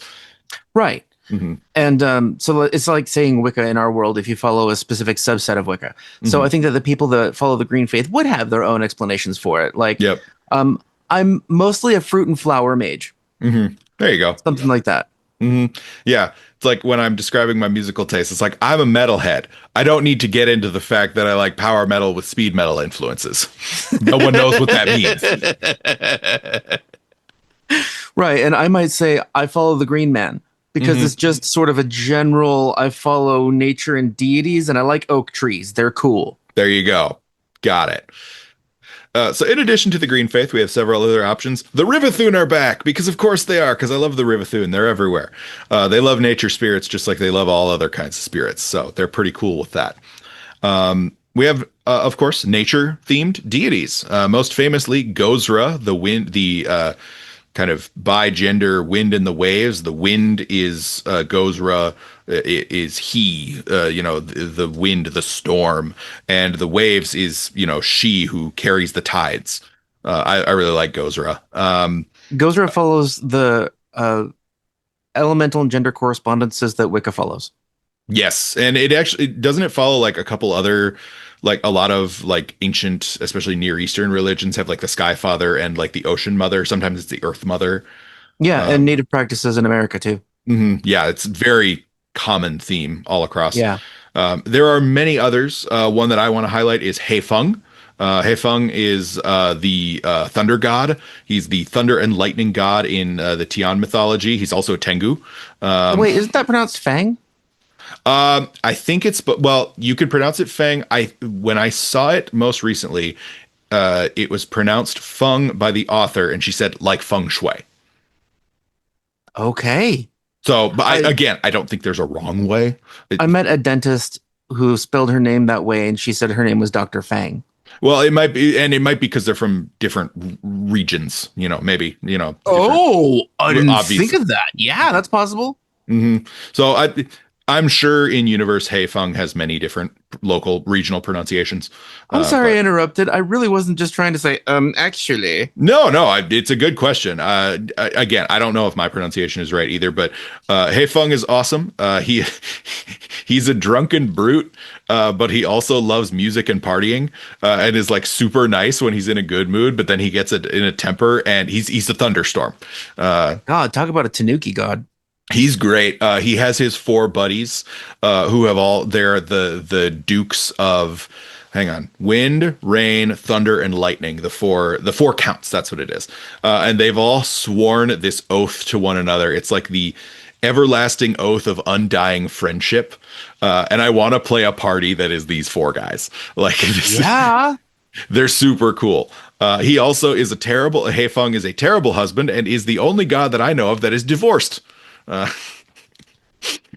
Zeus should have been. yeah. But then we also, getting a little more niche, we also have Mother Vulture, who is a deity of decay and rot, brackets good. Like as a not as like decay and rot like you see with Nimbaloth, where it's like all must be decayed with no room for regrowth. It's like no, this is how you make new growth, and messing with the cycle is actually a really bad thing. And using decay, I like the aspect of her that is just the use of decay because she's a vulture Hmm. and vultures eat rotten food. They Hmm. are scavengers that help the world reprocess itself. Yeah, Mother Vulture is awesome. We also have deities of agriculture. So most famously, we have Erastil, the god of the hunt. He's one of the few gods who is married and has kids. His wife is Lady Jaidi. She is a goddess of specifically farming. So like she's a goddess of grains and like farm, specifically staple crops. And then we have Ketifis, the elven god of forestry and the hunt. And then we also have all of the elemental lords, of which there are many. There are two for each element, so we're up to 12 now, one good and one evil for each element. I gotta say, I like that Pathfinder 2 now has so many freaking deities. Yeah, It's they like had a lot ancient back in Egypt. 1E, but they've really done a good job of fleshing out the lesser known. Like it's over the Mhm. years, they've done a great job. In It- paganism, you have a wealth of deities to choose from, and so moving into a role-playing game in second edition D&D, I was like, okay, so I can choose one of six deities. mhm. That's weird. Yeah, they did a good job. Like they've got your core 20, which covers a lot of ground, but if you're willing to get more niche, like if you have a character concept, there is a deity for it. Yeah. It's awesome. Hmm. All right, All please go right. ahead. Sorry, you're So, recording. primal magic, unsurprisingly, is associated with several planes. Most obviously, the six elemental planes. What's an Uh, elemental plane, what's an Phil? elemental? Well, let me tell you. The Pathfinder universe is structured thusly. You have the inner planes, which are the material plane where people live. And then on either side of that, you have the first world and the netherworld. I'll get to the first world in a minute. Netherworld is the shadow plane. And then outside of those, kind of sandwiching them together, are the Creation's Forge, new word for the positive plane, and the Void, new word for the negative plane. Those kind of pour their energies toward the material plane. So the like transitional planes that are closer to them, like the first world is more positive, the netherworld is more negative. Intertwining all of these are the ethereal plane, the plane of the ghosts. Then those are the inner planes. There's also the outer planes, which is where the gods live. Your heavens, your hells, yada yada yada. But between those, though, the inner and the outer is the shell, and the shell is these concentric planes that protect the inner plane from the energies of the outer plane and prevent the gods from messing with everything more than they already do. Uh, and the shell is the elemental planes. So in oh boy, hang on, can I get the order right? I don't think I can. Uh, Innermost, I want to say is fire, but I think I already got that wrong. Maybe it's outermost is fire. But you have the six of them. You have fire, air, water, earth, metal, and wood. And they are concentric spheres. So they board each of them borders up against at least one other one. The innermost of the innermost four border on two of them, and where they interact with each other, you get like these crossover planes. But each elemental plane is it's a manifestation of the element that it's named after. Surprise, surprise. So the fire plane, it's fire. Everything. It's fire and lava and plasma and all that cool stuff. Even the fire is on fire. Even the fire is on fire. It's all like the deities that live there are fire deities. The spirits that live there are fire spirits. The airplane, it's a big empty sky full of clouds, and so there's some floating islands and stuff for people to live on. And where it borders up against the plane of water, there's like these it's not quite a plane of ice, but it's like this almost plane of ice. But it used to be that there were four planes. It used to be that there was the standard water, earth, fire, and air. However, as Pathfinder has kind of evolved narratively, they wanted to incorporate the two elements because that are the two elements that are traditionally thought of in East Asian cultural practice, those being wood and metal. They don't consider air an element. They have five: wood, metal, fire, earth, and water. How do you do that when you already have a plane of air and you don't have two other planes? Well, you just say, those other two planes were hidden because the elemental lords had a big fight. So now the two elemental planes are back. So now we have six. Surprise! Surprise! But it's great because now we can have kineticists that can shoot wood blasts and metal blasts. And I also love that the plane of metal is really close to the plane of water, because then we get like a quasi-elemental plane of rust. It's great. Yeah. Yeah. The rust elemental plane, or the rust portion of the elemental plane of metal is cool. The elemental plane of metal also has associations with alchemy, which is super cool. Like one of the metal lords, one of the elemental lord deities of metal is an alchemist.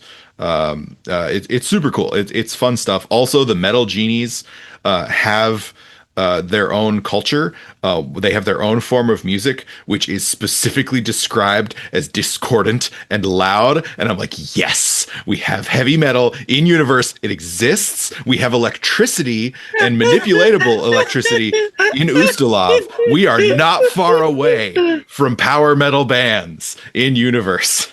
I could see this and have a concert with alchemist fire breathing. Mm-hmm. Yep, and the Stasian technology, like with the Tesla coils and stuff, you could totally do it. Yep, and we have like you're wearing one of those big metal suits and you're playing Iron Man, being electrocuted with the Stasian coils. Yes, exactly. You could do so much with this. You also have humans from Earth in like the 19 teens who would be vaguely familiar enough with musical tradition that you could independently derive heavy metal eventually.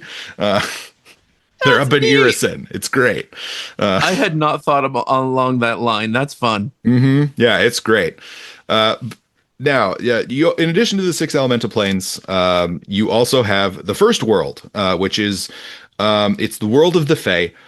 In the Pathfinder universe, the Fae live in their own little place. They can cross over into the material plane all the time. They do it frequently, but they do have a plane that they actually come from. And the first world was basically the first draft of creation when the gods decided to create reality. Or let me rephrase that. When the gods decided to create the material plane where life would exist. They took a first stab at it in the first world where they were figuring out like, hey, how much gravity should these worlds have? How should time work? How should weather cycles work? So the first world has like all these pockets where nothing works the way it's supposed to. Gravity is inconsistent. Time is inconsistent. The weather's all messed up. It's because it was literally the first draft, or it was the prototype world where they were messing with stuff. And then rather than destroy it, they just left it there and went and started over. I love that it's proof that the gods are not perfect. Oh yeah, no, they're not even close to perfect, especially because they just left all of their little creations, all the Fae there, and some of the Fae got so strong and accumulated so much power that they ascended to divinity and became the eldest. And the gods are like, oh, we forgot about that. Ah, crap. Whoops. And then, of course, we have the material plane. Like, all the planes are associated with different magics. The material plane is the one that's the most primal, because that's where all the primal magic happens.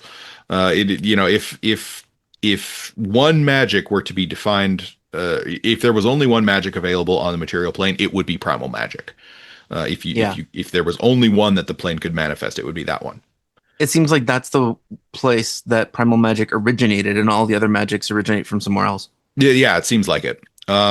This in terms of centers of learning, I don't know as many of them. The two that I know of for sure are the Magambia, again, the Yeah. primal slash arcane grad school in central Mwangi Expanse.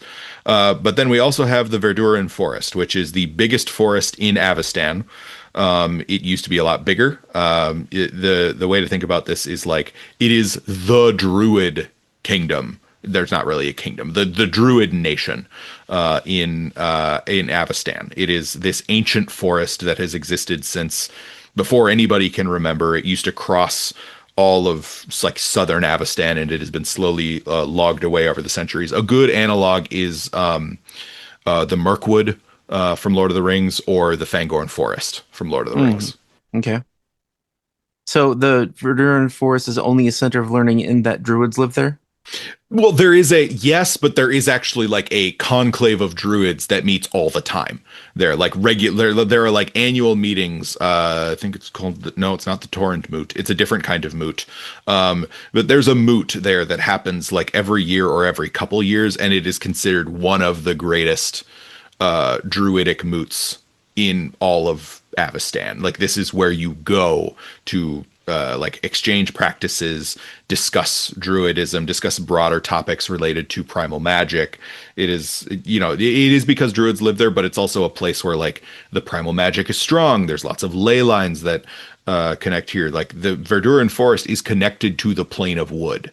Like there's strong, lasting tradition there. So there's a lot of different ways where druidic practice is really like honed and understood very well within that region. Okay. I think I'd like to add something to that from my own experience. Mhm.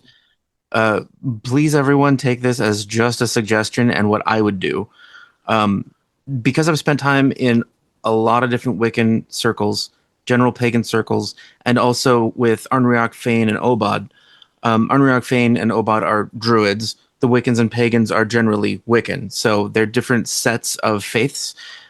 Wicca has a basis of magic that you can include deities in.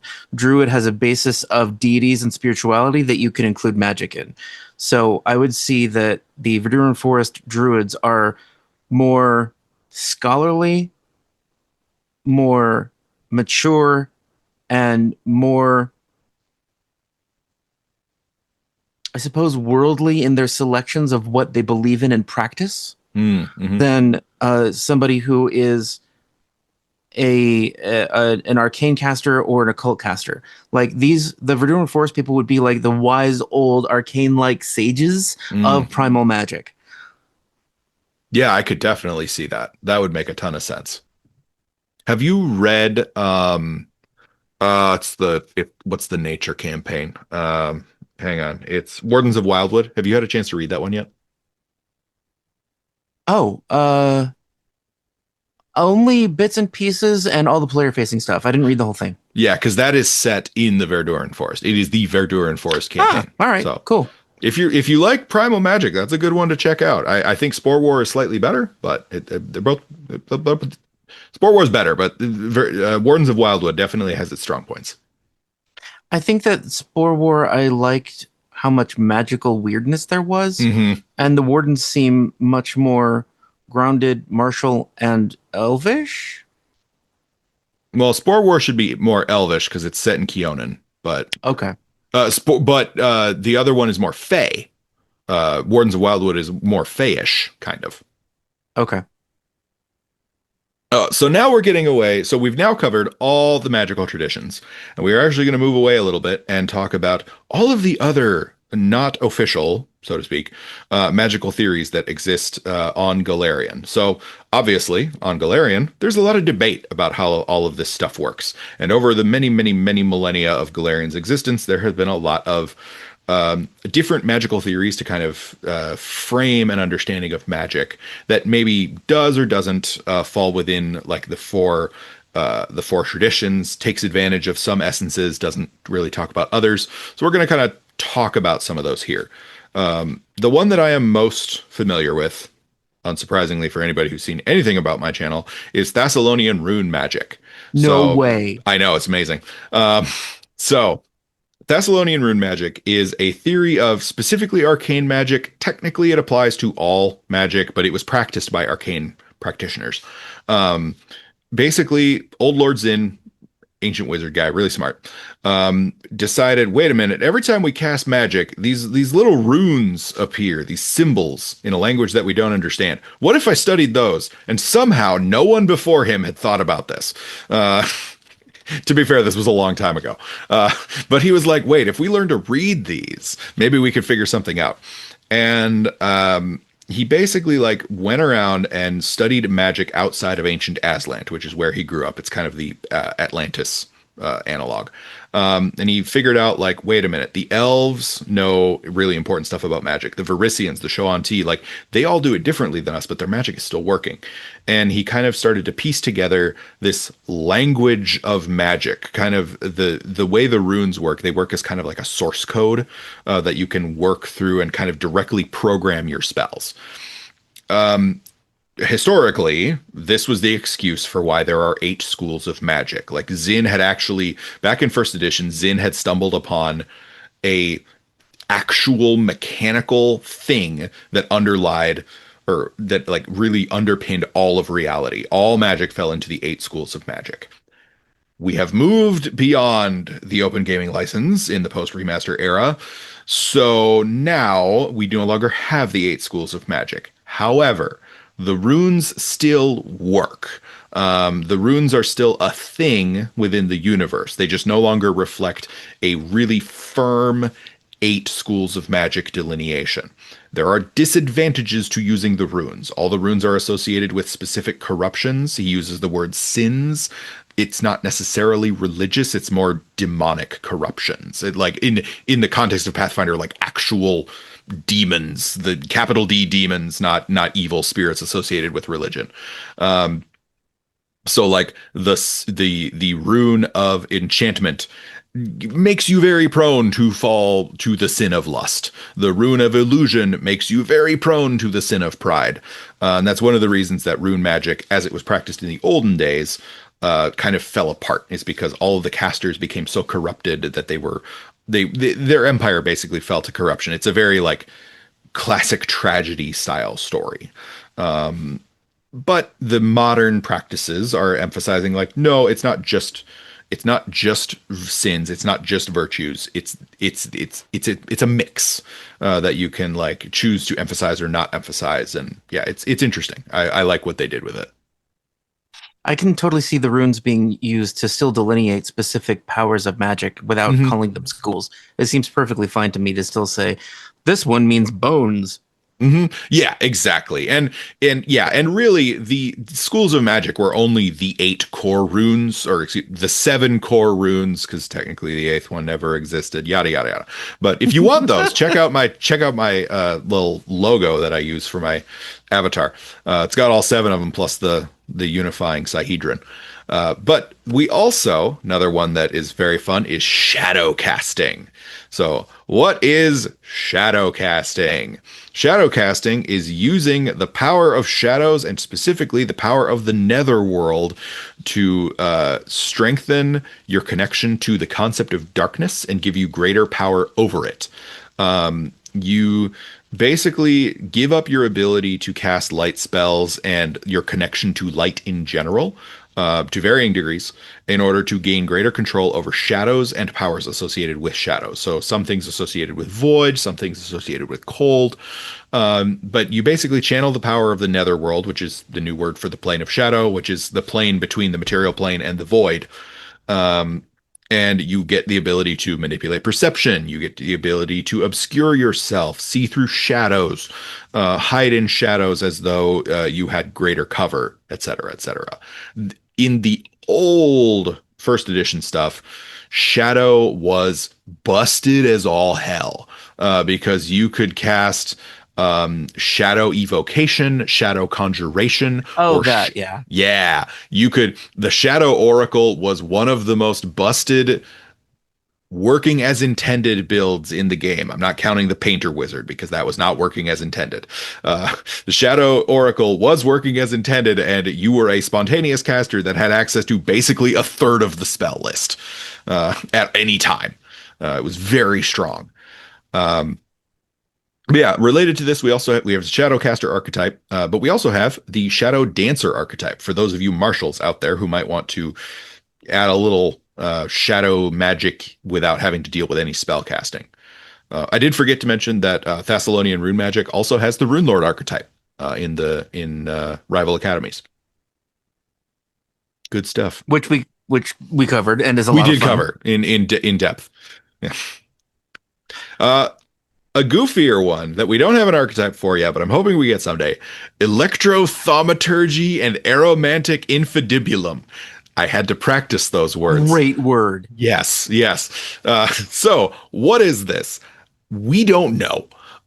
We don't know. We don't know. We don't know how it worked. So there were many ancient societies, of course, in the Pathfinder universe. One of them were the Shori. If you've ever seen Laputa Castle in the Sky, you get the Shori. They have these ancient flying cities that flew all over the planet. And this was their thing, their electrothaumaturgy and aromantic infundibulum.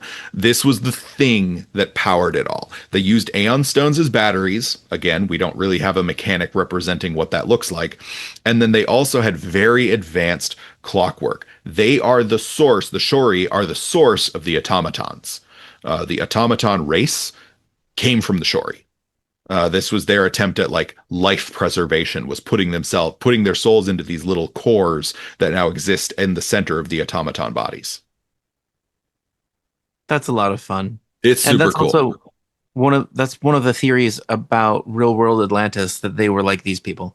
Mm-hmm. Yeah, this is very much being inspired by some versions of Atlantis. I want to touch on the previous two theories when you're done with the electrothaumaturgy and oh no, I'm done with it now. Like I'm good. Infundibulum sounds like it should be some part of your body. I agree. It should be next to the tibia and the fibula. Right. I was thinking frenulum, but whatever. It's just a word I like. Okay, so shadow casting is in our world used primarily, in my experience at least, by people who think of themselves as vampires or energy vampires, because they seem to feel a natural inclination or closeness with darkness. And so they use dark energy a lot. Now, can they actually create light or darkness in our world? Yes, by turning on a light or snuffing a candle. So no, not really. But that's the way they feel. They feel closer to darkness and shadow. And so they even use some of this to cloud their own mind, to mess with their memories, which is probably just a cerebral function that we have access to anyway, or to try to cloud other people's minds. Also, to practice pyrokinesis. I have heard a story or two about people that can actually do pyrokinesis. I don't know. I wasn't there. But that would follow shadow casting as well. So the Thessalonian rune magic, though, rune magic and glyphs in general are used so much in Wicca and paganism. So aside from Nordic runes, the Satru practices, there's also Theban script, witch runes. And there are magical runes and letters and words from a lot of different cultures, and people create their own script, their own runes to represent what they wanted to represent, or to put it to write in their book of shadows in a certain code so nobody else can see it. So words are used a lot in magic circles.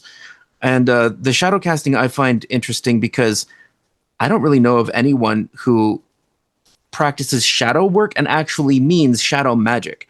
Shadow work is usually I'm dealing with my negative impulses and my psychology that's harmful for me. That's their own shadow. It's shadow as a metaphor. Right. And the those are just great words. Yes, they're fantastic. I really hope we get a Shori adventure path so we can explore this. Well, no, there is a Oh, what is it? Damn, I don't remember the name of the AP. There's one that touches on it that has some Doesn't sort Stolen of Fate go there? Uh, Doesn't Stolen Fate go to like some old Shori temple? it does, yes. Okay, but that's not the one you're talking about.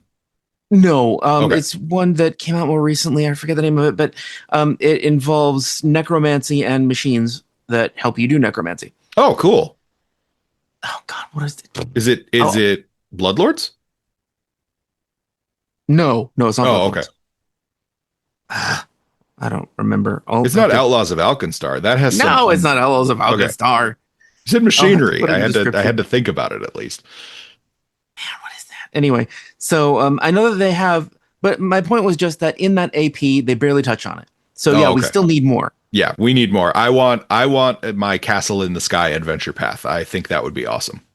Yeah, it really would. I agree. Oh, there's also a floating pyramid in Osirian. Yes. Yep. That is in it's the Osirian Pathfinder AP. 1. The first edition Mummy's Mask. Yeah. Yep. And they open up more floating pyramids as like an after the campaign option. Because they stole those from the Shori. Oh, okay. That's Cool. where they got their floating pyramid tech. So Mhm. that's the closest I know of that Pathfinder 2 has done with Shori, just those two things. Yeah, I'm really hoping that we get their story someday in a lot more detail. I want an Yeah. automaton AP. Dude, that'd be cool. That'd be so cool. You know what? I think it's most likely that it's going to happen in Starfinder. I could see that. Yeah. Automatons would be really cool in Starfinder. Yeah. They need to be Terminators. We need some liquid metal. Ooh, that'd be fun. Oh, a All right. Kappa! Yay, Ninja Turtles. Yeah. All right. We also have other theories. One of these is so a lot of the ones I'm going to list now are relating to specific archetypes within the game or options that you can do that aren't related to archetypes. So the first is cathartic magic. This is the idea that intense emotion fuels or alters your spell casting. There is the cathartic mage archetype. And you've already mentioned like this intense willpower and intense emotion as something that can feed into spellcasting. The cool thing about cathartic mage archetype is that it can bolt on to a bunch of different spellcasters and give all of them this like strong emotional flavor. You trigger an emotional state and then gain bonuses and special abilities based on the emotional state that you're in. It's pretty cool and it can apply to a lot of different things. I want to add to that cathartic magic can also be applied to relics. Mm. Uh, there are a lot of emotion relic seeds that you could use if you want to, or relic aspects. Mm-hmm. Yeah, I hadn't thought of that, but yeah, you're absolutely right.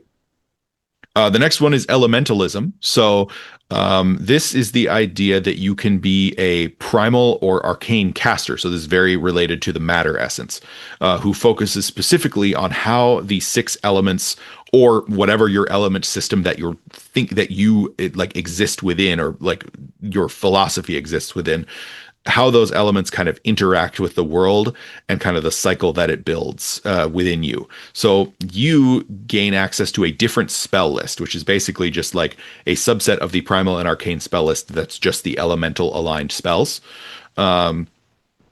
And yeah, that's your spell tradition. You can gain access to primal spells as an arcane caster that aren't normally on your spell list, but then you lose a lot of like the illusion stuff, the mental stuff, yada yada yada. It's a decent archetype if you want to play that type of character.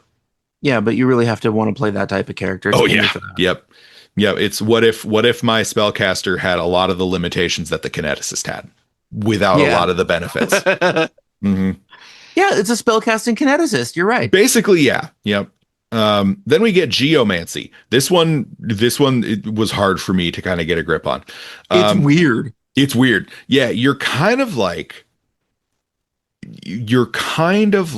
a how do I describe this? You have a connection to your immediate surroundings. The way I think of it is I played a geomancer in Final Fantasy 3.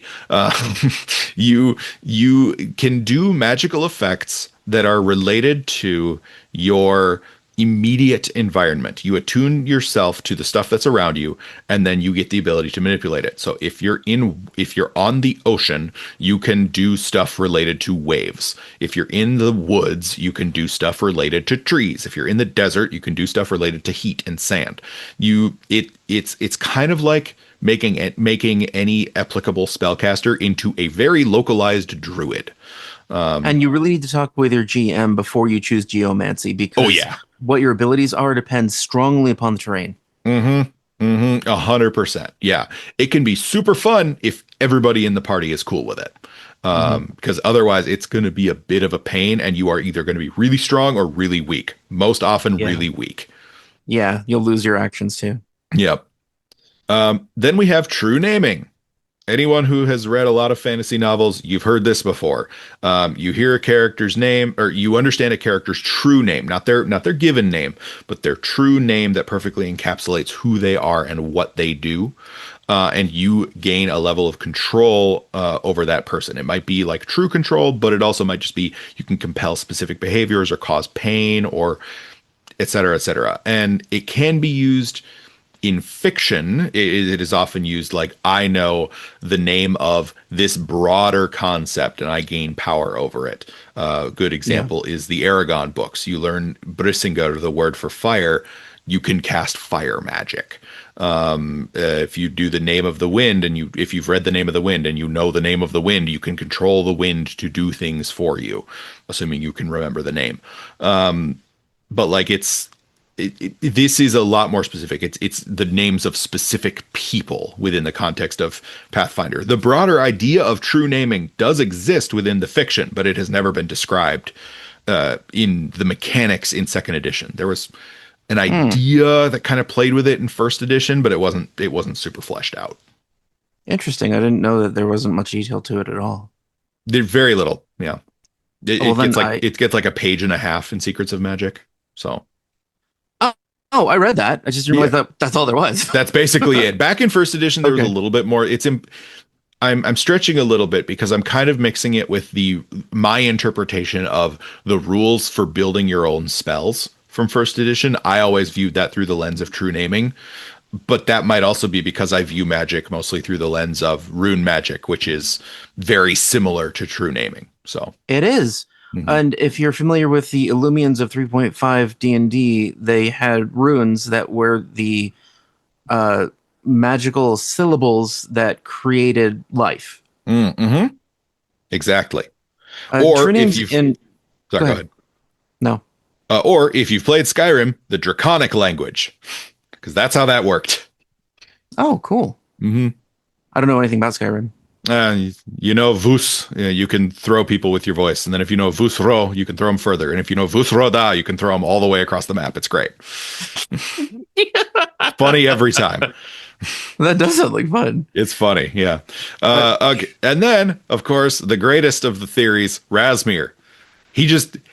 Everything about Razmir breaks all the laws, breaks all the rules. He just kind of does what he wants. Razmir's great. Go watch our video on cults to kind of understand what his deal is. It's interesting. He's hilarious. I love the idea of Razmir being in this system, because Razmir embodies a pagan concept that the practitioner is God. He definitely fits the title perfectly, or fits that idea perfectly. More than any other character, except maybe Aroden. Terms like awakened or evolved are often used as well to signify that in our world, you're somebody like Razmir, somebody who has access to divine power, divine authority, and can change reality at will, and also that you can recognize that in other people. Yeah, I could see that. Which is one reason that some Wiccans use the word namaste. It's supposed to mean the divinity in me recognizes the divinity in you, but it's almost exclusively used. I shouldn't say exclusively, because I don't know all different cultures of Wicca. In my experience, it's been almost exclusively used by people who think of themselves as gods, and they're trying to say that they recognize that this other Wicca practitioner is also a god on the same level as them. Okay, interesting. And true names in Pathfinder 2 and in other games are used to have more power over summoned beings that have an essence that is not natural to the material plane. So like angels and Yes. demons. Yep. Yeah. Angels, demons, and also genie. Historically, like Genie. yeah, elementals specifically have been vulnerable to that. I didn't think of the elemental aspect. That's a good point. Hmm. Now I'm also noting an obsolete theory, and this is where I get to talk about the weirdness that is first edition. So back in first edition, it is now referred to in universe. I love that they do this as three division theory. The four essences of magic, because of retcons, have existed. Not essences, excuse me. The four traditions of magic have existed as like a framework within the universe of Galarian for quite a long time, but that's a retcon. Like they didn't exist until 2019, which is 4719. But now they've existed for centuries. The old interpretation of it was that there were, for a long time, back in when first edition wasn't even first edition, when it's 3.5 or 3 3/4, it would have been called two division theory because there was only divine and arcane. Eventually, they realized that was dumb and they added psychic magic and they just called it psychic magic. So then it became three division theory: divine, arcane, and psychic. And psychic was everything introduced in occult mysteries. So the psychic, the mesmerist, the occultist, all these classes that got merged into other classes now in second edition. This now exists in universe as three division theory. It is considered bunk. It is a theory that no one really prescribes to other than to study it for like, ooh, where did they go wrong? What did they used to think? But, That would be fun to bring up in character. oh, totally fun to bring up. Like if you're playing a wizard who's like, no, my thesis was on like ancient magical things. Like like studying Sanskrit. I study three division theory and thaumaturgy and aromantic infundibulum. Oh, that's awesome! And all of the players are just like, huh? Yeah. I have something to add to true names if you're done with obsolete theories. Okay, so true names. This concept is used by modern day Wicca practitioners and other pagans in that they choose a craft name that is used only in circle, but usually they choose at least two craft names. So they have their birth name and then their public craft name and their private craft name. Their private craft name is only used by themselves when they're alone to empower themselves or to sanctify their space and cleanse their objects. So it's their secret name that they often say is given to them by the deities or by themselves. And that is the personality or name that they use to interface or talk with deity. Okay. Yeah. So that inside craft name, that inner craft name, functions as their true name. They don't tell anyone about it. And if they want to do a spell for themselves, they use that true name. Okay. Yeah, that makes sense. And like my outer craft name was Mandrake. Okay. So I would just introduce myself as that, but that wouldn't be my inner circle private craft name. They do something similar in have you ever read the Jonathan Stroud Bartimaeus trilogy fantasy novels? Never heard of it. Bartimaeus trilogy is fantastic. So it's about so it's a magical world. It's our world, but it has magic. So like cool. It takes place largely in London. It is a young boy can summon jinn, the genies, and there are multiple levels of genies, but he's very, very good. He's very talented, and he grows up in a society that can do this. It's like the world is governed by people who can do this. So he's formally trained and all that, and they have their secret names because if a jinn knows their actual name, the jinn has power over them. And the main characters are this boy, and then the demon that he summons in the first book. It's a jinn. They use multiple different terms, but the jinn that he summons in the first book, Bartimaeus, and Bartimaeus. Minor spoiler alert: Bartimaeus very quickly learns the boy's real name and has power over him, but the boy also has power over Bartimaeus. So then they have to kind of bargain with each other to get out of the situation that they found themselves in. And interesting. The boys' book portions of the book are written in very like traditional, like conventional third person narrative. Bartimus's chapters are written in third person, but Bartimus himself has made footnotes in first person. So it's all of his smarmy commentary about the entire story. Wow, that's cool. That's fun. They're super good. I would highly recommend them. They are fantastic. They skew more young adult than fantasy, but they're very, very good. Young adult can be a lot of fun to read. Yeah, yeah. Animorphs. Also Animorphs. All right. So we have now finished out all of the magical theories that I am aware of. There are many more that exist, I've kind of briefly read about some more, but this is the ones I know. So now I just wanted to close out with some notes on a few notable magical scholars. Obviously, this is not exhaustive. Any archwizard in the game is a magical scholar. There's a friggin' magical scholar that lives on the sun because he doesn't like people and he wanted to move away.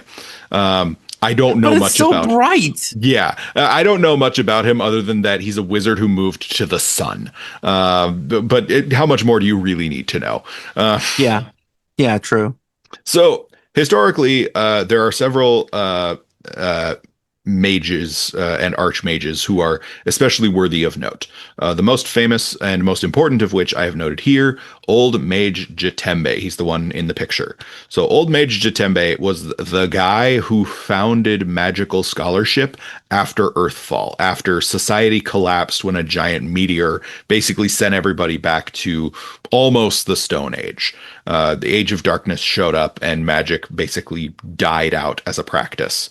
A formal studied practice. You could worship the gods and stuff. But Old Mage Jatembe basically refounded wizardry and druidism as a concept. Is he still alive?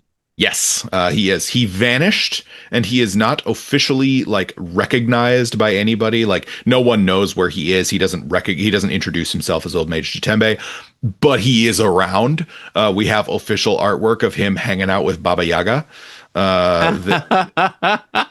They party in a and by party I mean they drink tea together in a restaurant in Opara. Ooh, calm down, guys. Yeah, well, they're both like several thousand years old, so you know that's as partying as they get. But yeah, Old Mage Jatembe is one of the few people who can fight Baba Yaga. He's basically the only person she respects at this point. Okay. Including the gods. Like she doesn't respect the gods, she respects Old Mage Jatembe. That's neat. Yeah, they actually get along really well. I think that when you're that power level, then what you respect or appreciate just depends on personality of the other person, not their power or what they affect or what they represent, but who they are when they hang out with you. Yep, and the fact that Old Mage Jatembe is self-made. Like he did it all himself. You know, he created this power for himself and discovered it on his own in a mirror of what Baba Yaga did. Yeah, okay. Yeah. The next one I know the most, or the one I know the most about it is, of course, Old Lord Zin, the founder of rune magic. Zin was born in ancient Aslant, founded rune magic that I already kind of talked about, and the nation of Thassalon. He then went on to designate the rune lords, who became archwizards in their own right. But Zin, up until near the end of the empire, Zin was always stronger than most of the rune lords who came after him. The only two that could ever really compete with him until the very end were Sorshan and Xandergul.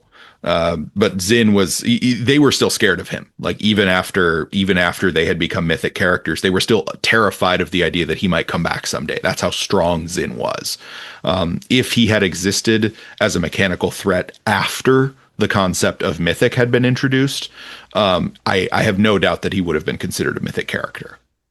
And what was he a rune lord of? He was not. He did not take up the title of Rune Lord. He considered himself a universalist. He was the master of all 7 schools.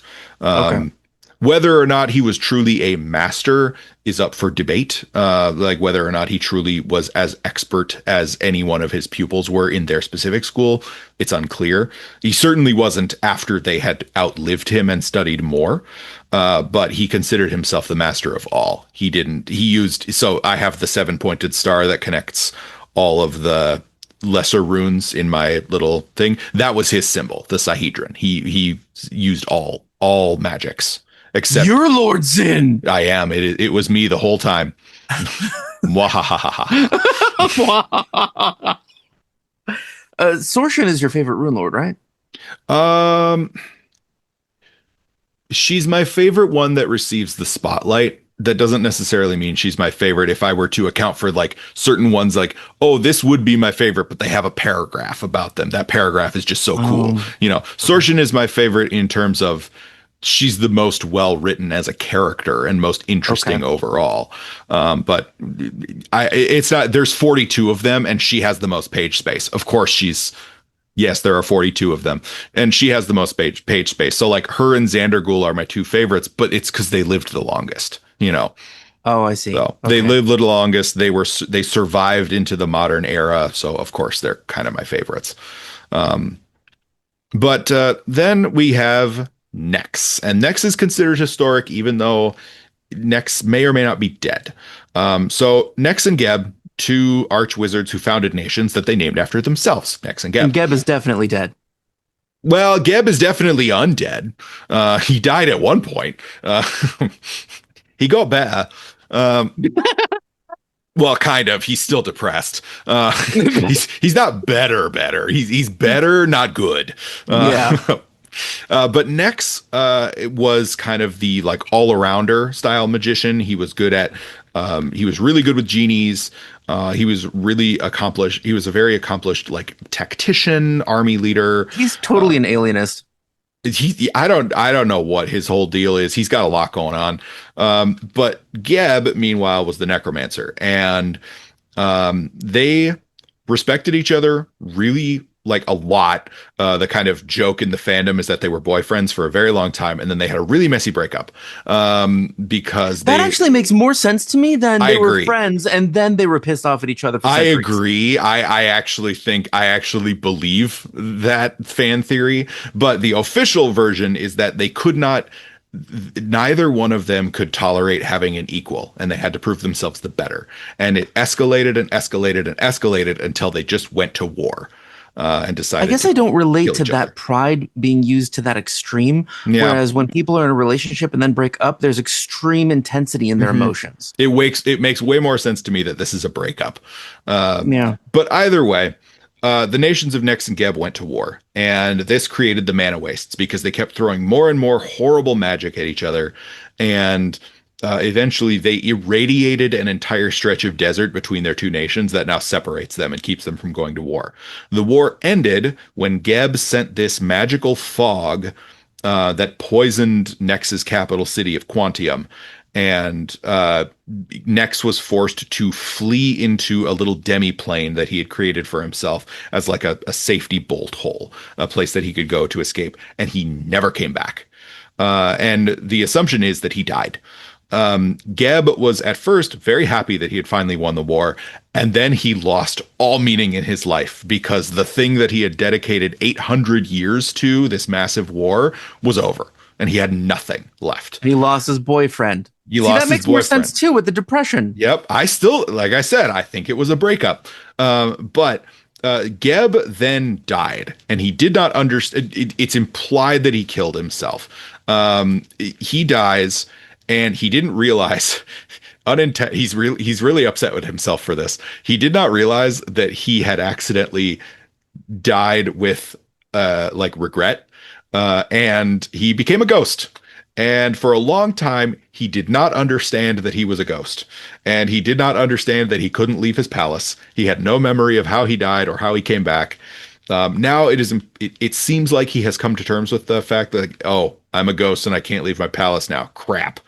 Um, I kind of like that he was a necromancer and had no idea that he was going to become a ghost. yeah. I mean, that shows some real mortal blind spots there. Yeah, and it's super in character for him too because have you read any of like his commentaries in the Book of the Dead? Yes, but not many of them. He is hilarious as an author. He's so arrogant. He's so sure that he knows everything, and like every other magical scholar out there is nothing compared to him. He considers Tarbafon just kind of this silly little upstart that's not worth like consider. It's like that's Tarbafon, the strongest guy. Like he's just the best. Like you can't discount him. And Gab is like, he's not me. But yeah, Nex may or may not come back. There's a lot of speculation out there that we are going to get a Nex Geb war adventure path. There's been a lot of narrative hints leading at that. Tensions have been escalating. The flesh forges of Nex, where he made his flesh forged soldiers, like those are working again. They haven't been since he died. And Geb has taken over rulership of his country directly again after Erasni escaped his clutches. So there's definitely the idea that Paizo might be setting up a war that we might be able to interact in. So hopefully we will get more information on them soon. That would be pretty cool. I would like it if Nex were unchanged. When you create your own plane, you can define the traits of that plane, Mm-hmm. including time. You Mm-hmm. can have a flowing time plane where 1 day equals 1,000 years. Mm-hmm. So he could have been gone for like 6 hours. Yep. I would prefer that as well. I think that would be really cool, and it would lead to some fun writing for both characters to see what has changed. Mm-hmm. Then we have a lot of the ones that are still alive. I already mentioned Baba Yaga, the mother of witches. I have a whole video on her, but basically, she's from Earth, and she encountered a Norn who taught her a bunch of magic, and then she figured out the rest of magic on her own and came here and to a bunch of other planets. And yeah, she's Really? awesome. Yeah, Baba Yaga in Pathfinder is unbelievably cool. Her son is Rasputin. In like actual Rasputin. He's a 14th level oracle that you fight in Reign of Winter. He's great. It's so cool. She's got the dancing hut and everything. She's great. But yeah, she's really strong. She can cast. So she officially was an arcane caster back in the three school era. I'm guessing now she would be considered an occult caster, but it is official that she has divine spells. She has basically she has created versions of every single spell that she can cast.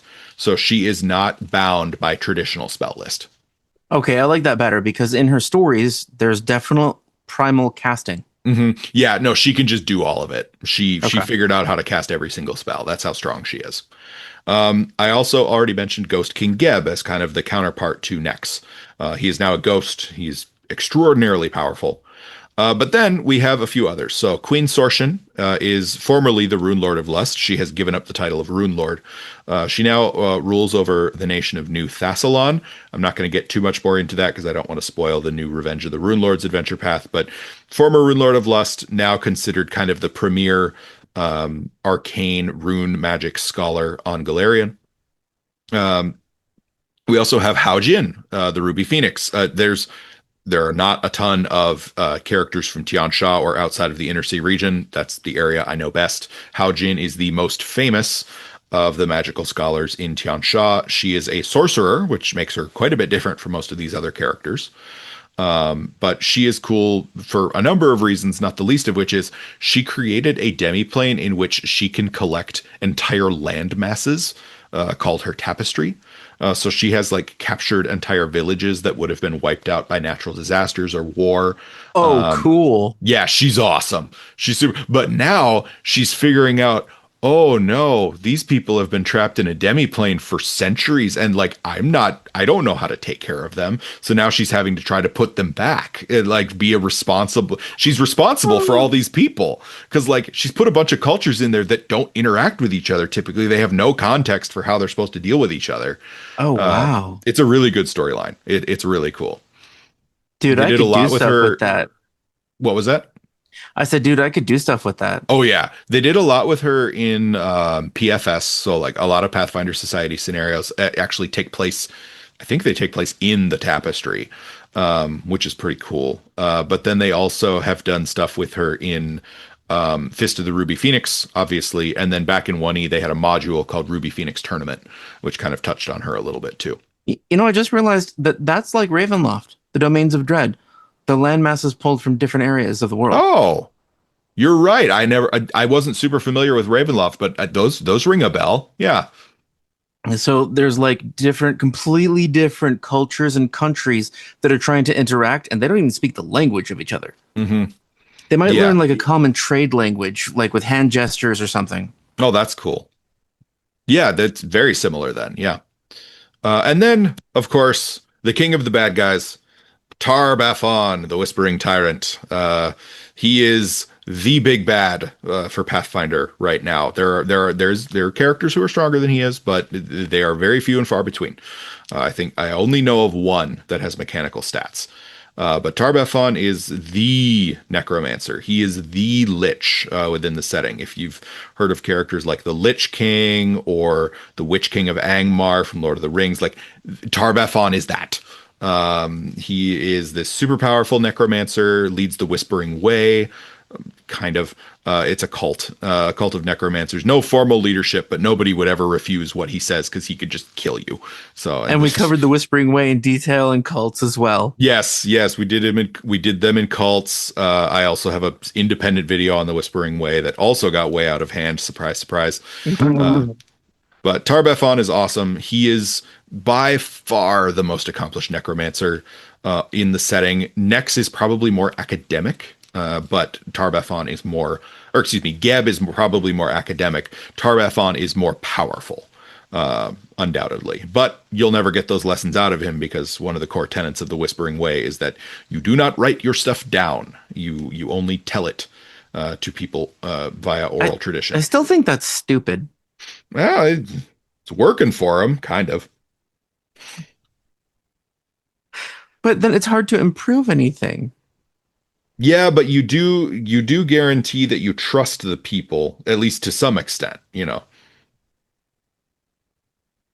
Wow, I would not work with that cult. I wouldn't either. They suck. I'd be like, you know what? I need to take notes because I'll forget. So I'm going to write this shit down. And then later on, I'd be like, wait, last Thursday you told me this, and now you're saying this. Are you changing this on me? Are you gaslighting me with spells? There is a guy who tried to write stuff down by writing down the Necronomicon, and then he lost it. And now he's like, I don't know what you're talking. I didn't write down the Necronomicon. That never happened. Why would I do that? That would be dumb. That'd be dumb. You would all kill me if I did that. His name is Gayer. He was having a very bad day. Kind of awesome. And that is that. That is everything I have on magic in Pathfinder. Look at that. It wasn't 100 slides long. Is it me or is her neck too long? Or torso? I think it's fine. Something is wrong there. I think it's fine. I like this art. I think it's pretty good. I like the magic and the floating things. I only have an issue with like from breasts to neck looks like way too much territory. Her hand is kind of funky. But that might just be the distortion from the magic. Yeah, don't know. But could be. Because the other hand is fine. So yeah. Anyway, so I want to touch on a couple of things that you and I talked about off camera before. Mm-hmm. About I guess mainly I want to talk about, because I already touched on how bards and druids seem like they should be merged with occultism and primal, both of them. Mm-hmm. Like they should have options for both. And I told you why. But also, this is probably just what I would like. It's probably a very minority interest, but chaos magic in our world is a thing. Much like demonologists don't have a class, chaos magic doesn't fit in Pathfinder 2 either. Mm-hmm. And I'd like to see both of those have some more support. Like, yeah. Demons have been studied for thousands of years, maybe tens of thousands of years. And chaos magic is fairly new, but it's fascinating because it encompasses and spreads over every type of magic. Okay. What were you going to say? When you say demonology, would you consider that something, getting into the mechanics of the game, would that be something that would also kind of intersect with diabolism or demonology within the system? Or is it specific to what Pathfinder would deem a demon? No, it would be either. Yeah, fiends. And, right. In fact, some of what we consider demons would effectively be devils. Like the demon prince Stolas teaches you about alchemy. And you make a contract with him, he teaches you alchemy. It's technically a demon in our world, but yeah, that would be a devil. That's a devil. basically. Yeah. Yeah. So I Yeah. would just like to see some more support for that, for summoning other entities and having them do tasks for you or teaching you things.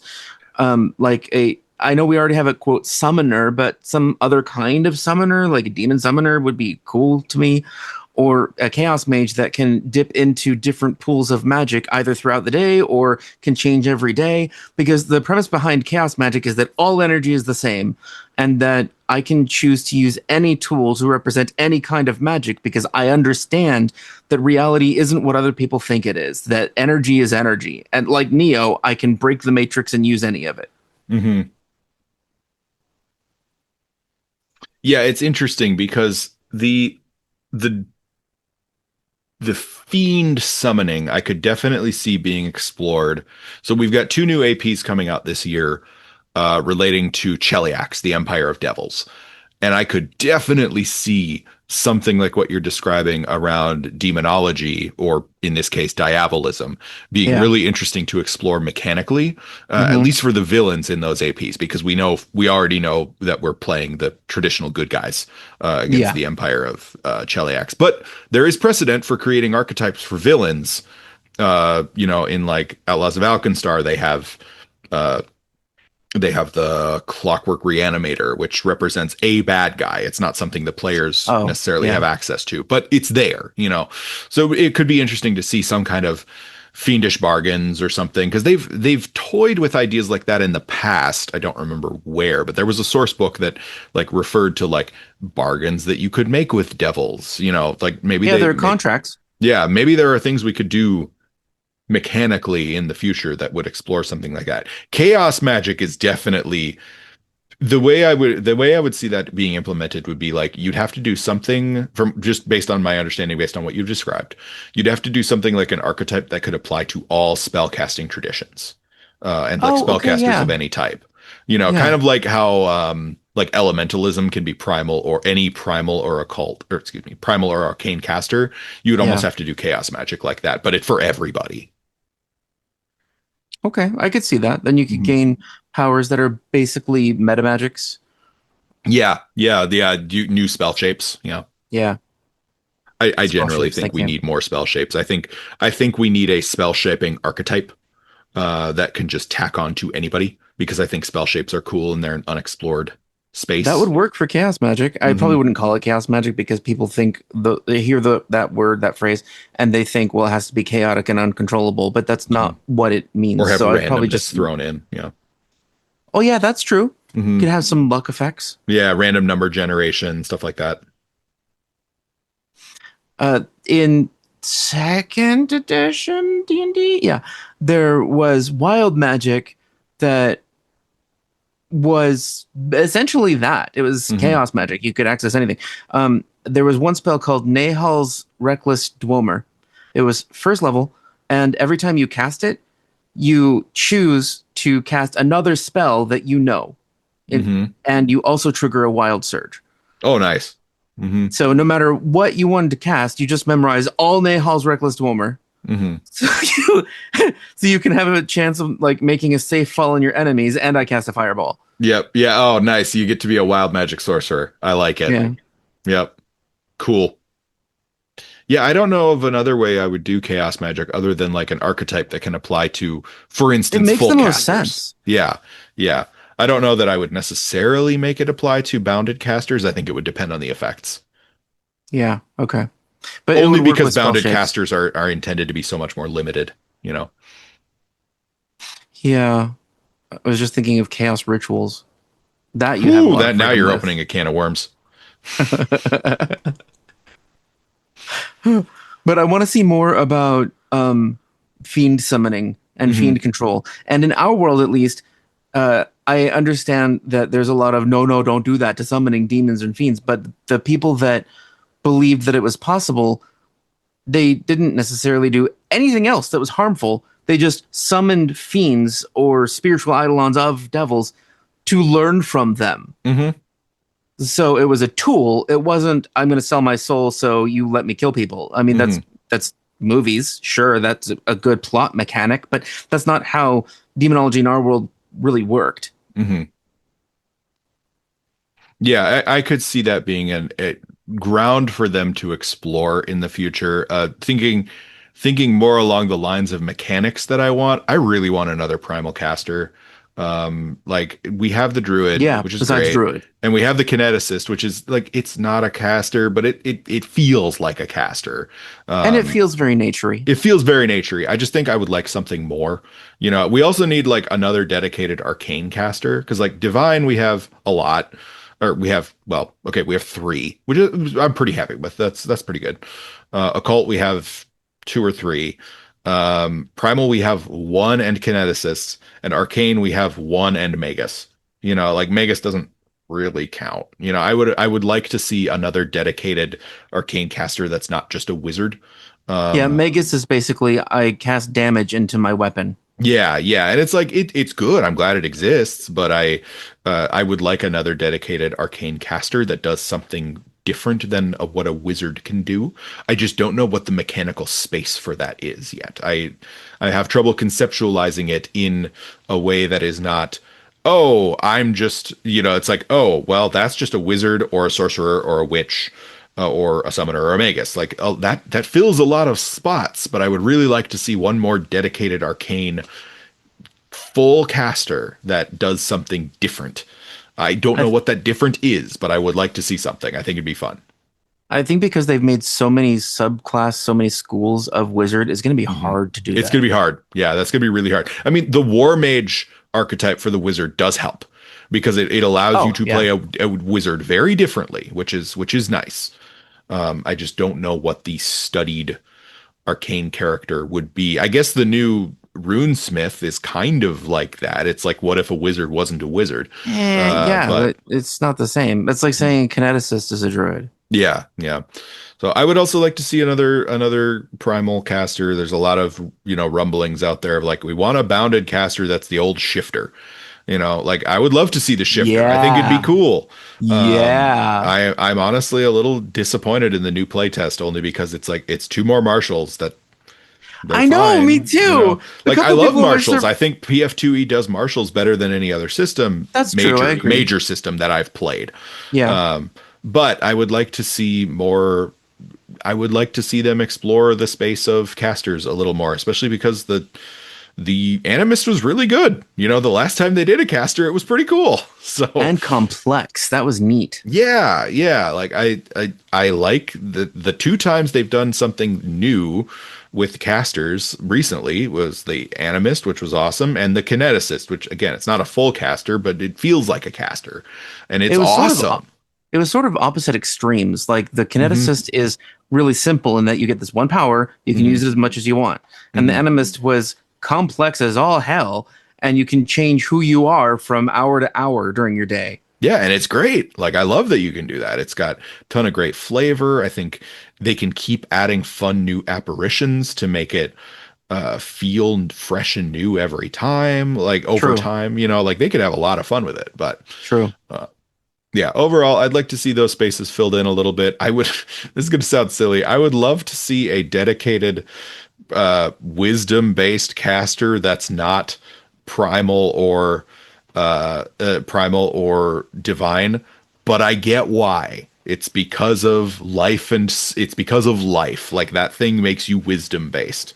But I would like that essence is really good for wisdom based characters. But I would really like to see a wisdom based character that's maybe not arcane because that sounds weird, but like a wisdom based occult caster could be a lot of I fun. could see that with occult because Hmm. wisdom can be awareness and occultism can be awareness. Hmm. I mean, that could be a perfect fit if they figure out a lot of details to add to it. Hmm. Yeah, yeah. I've seen one of the Pathfinder Infinite things I've seen is a wisdom-based subclass or subconscious mind for the psychic, and I'm like, this is awesome. I'm honestly shocked that that doesn't exist.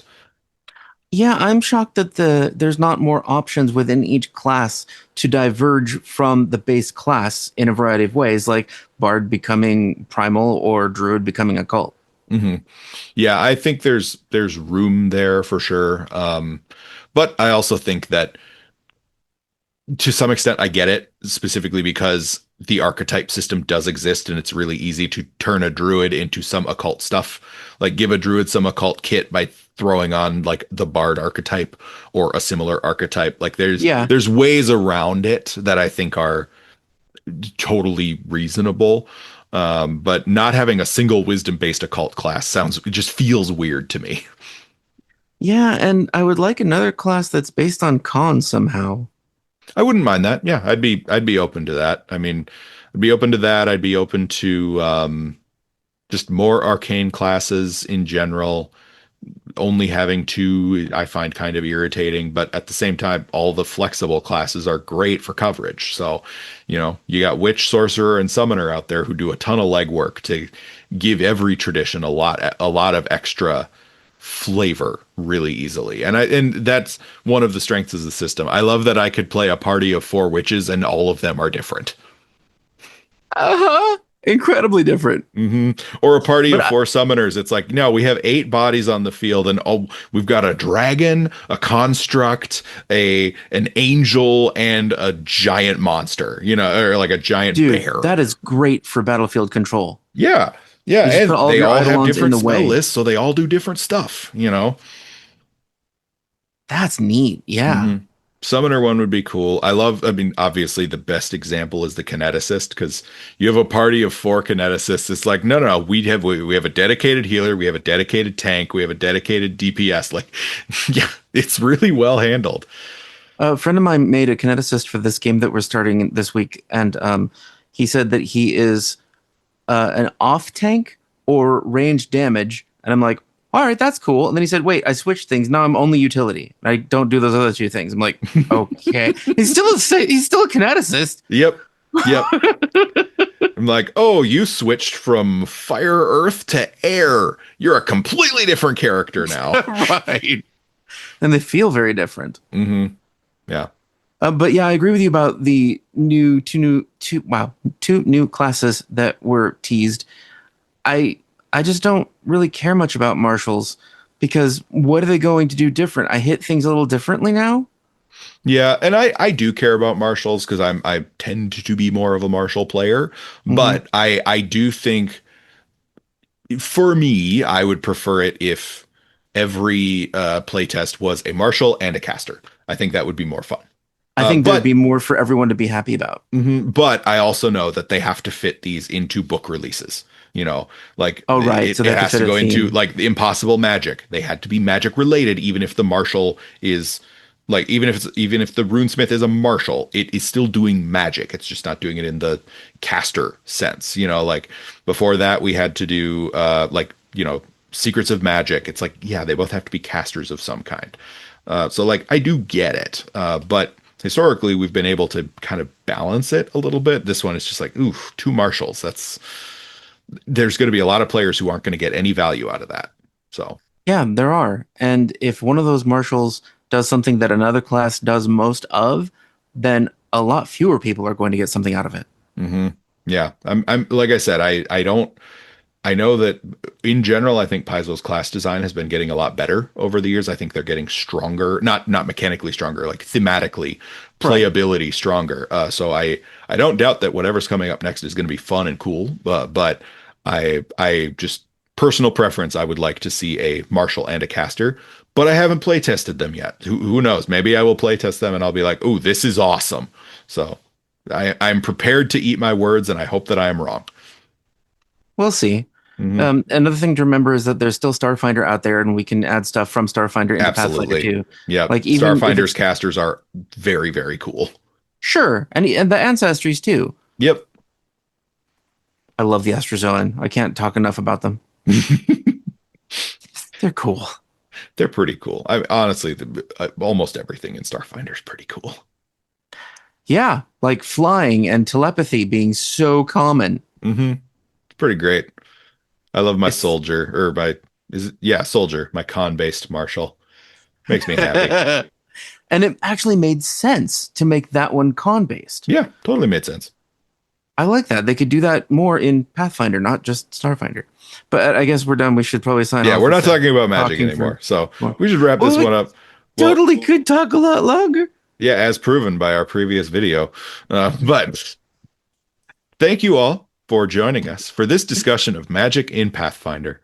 This was pretty exciting. I know that impossible magic is going to probably render a lot of this moot, but that's cool because then we get to make another video. Yeah, and talk about it. Yeah, exactly. So thank you all. I have been Phil from Podfinder. He still is. I still am, but I have been. Mhm. I'm Jake from Wisdom Check. I appreciate y'all being here, and I love the opportunity to talk about stuff that I know about and love. So thank you, Phil, for being here with me. May there be many more of these in the future. All right. Have a And good night, everybody.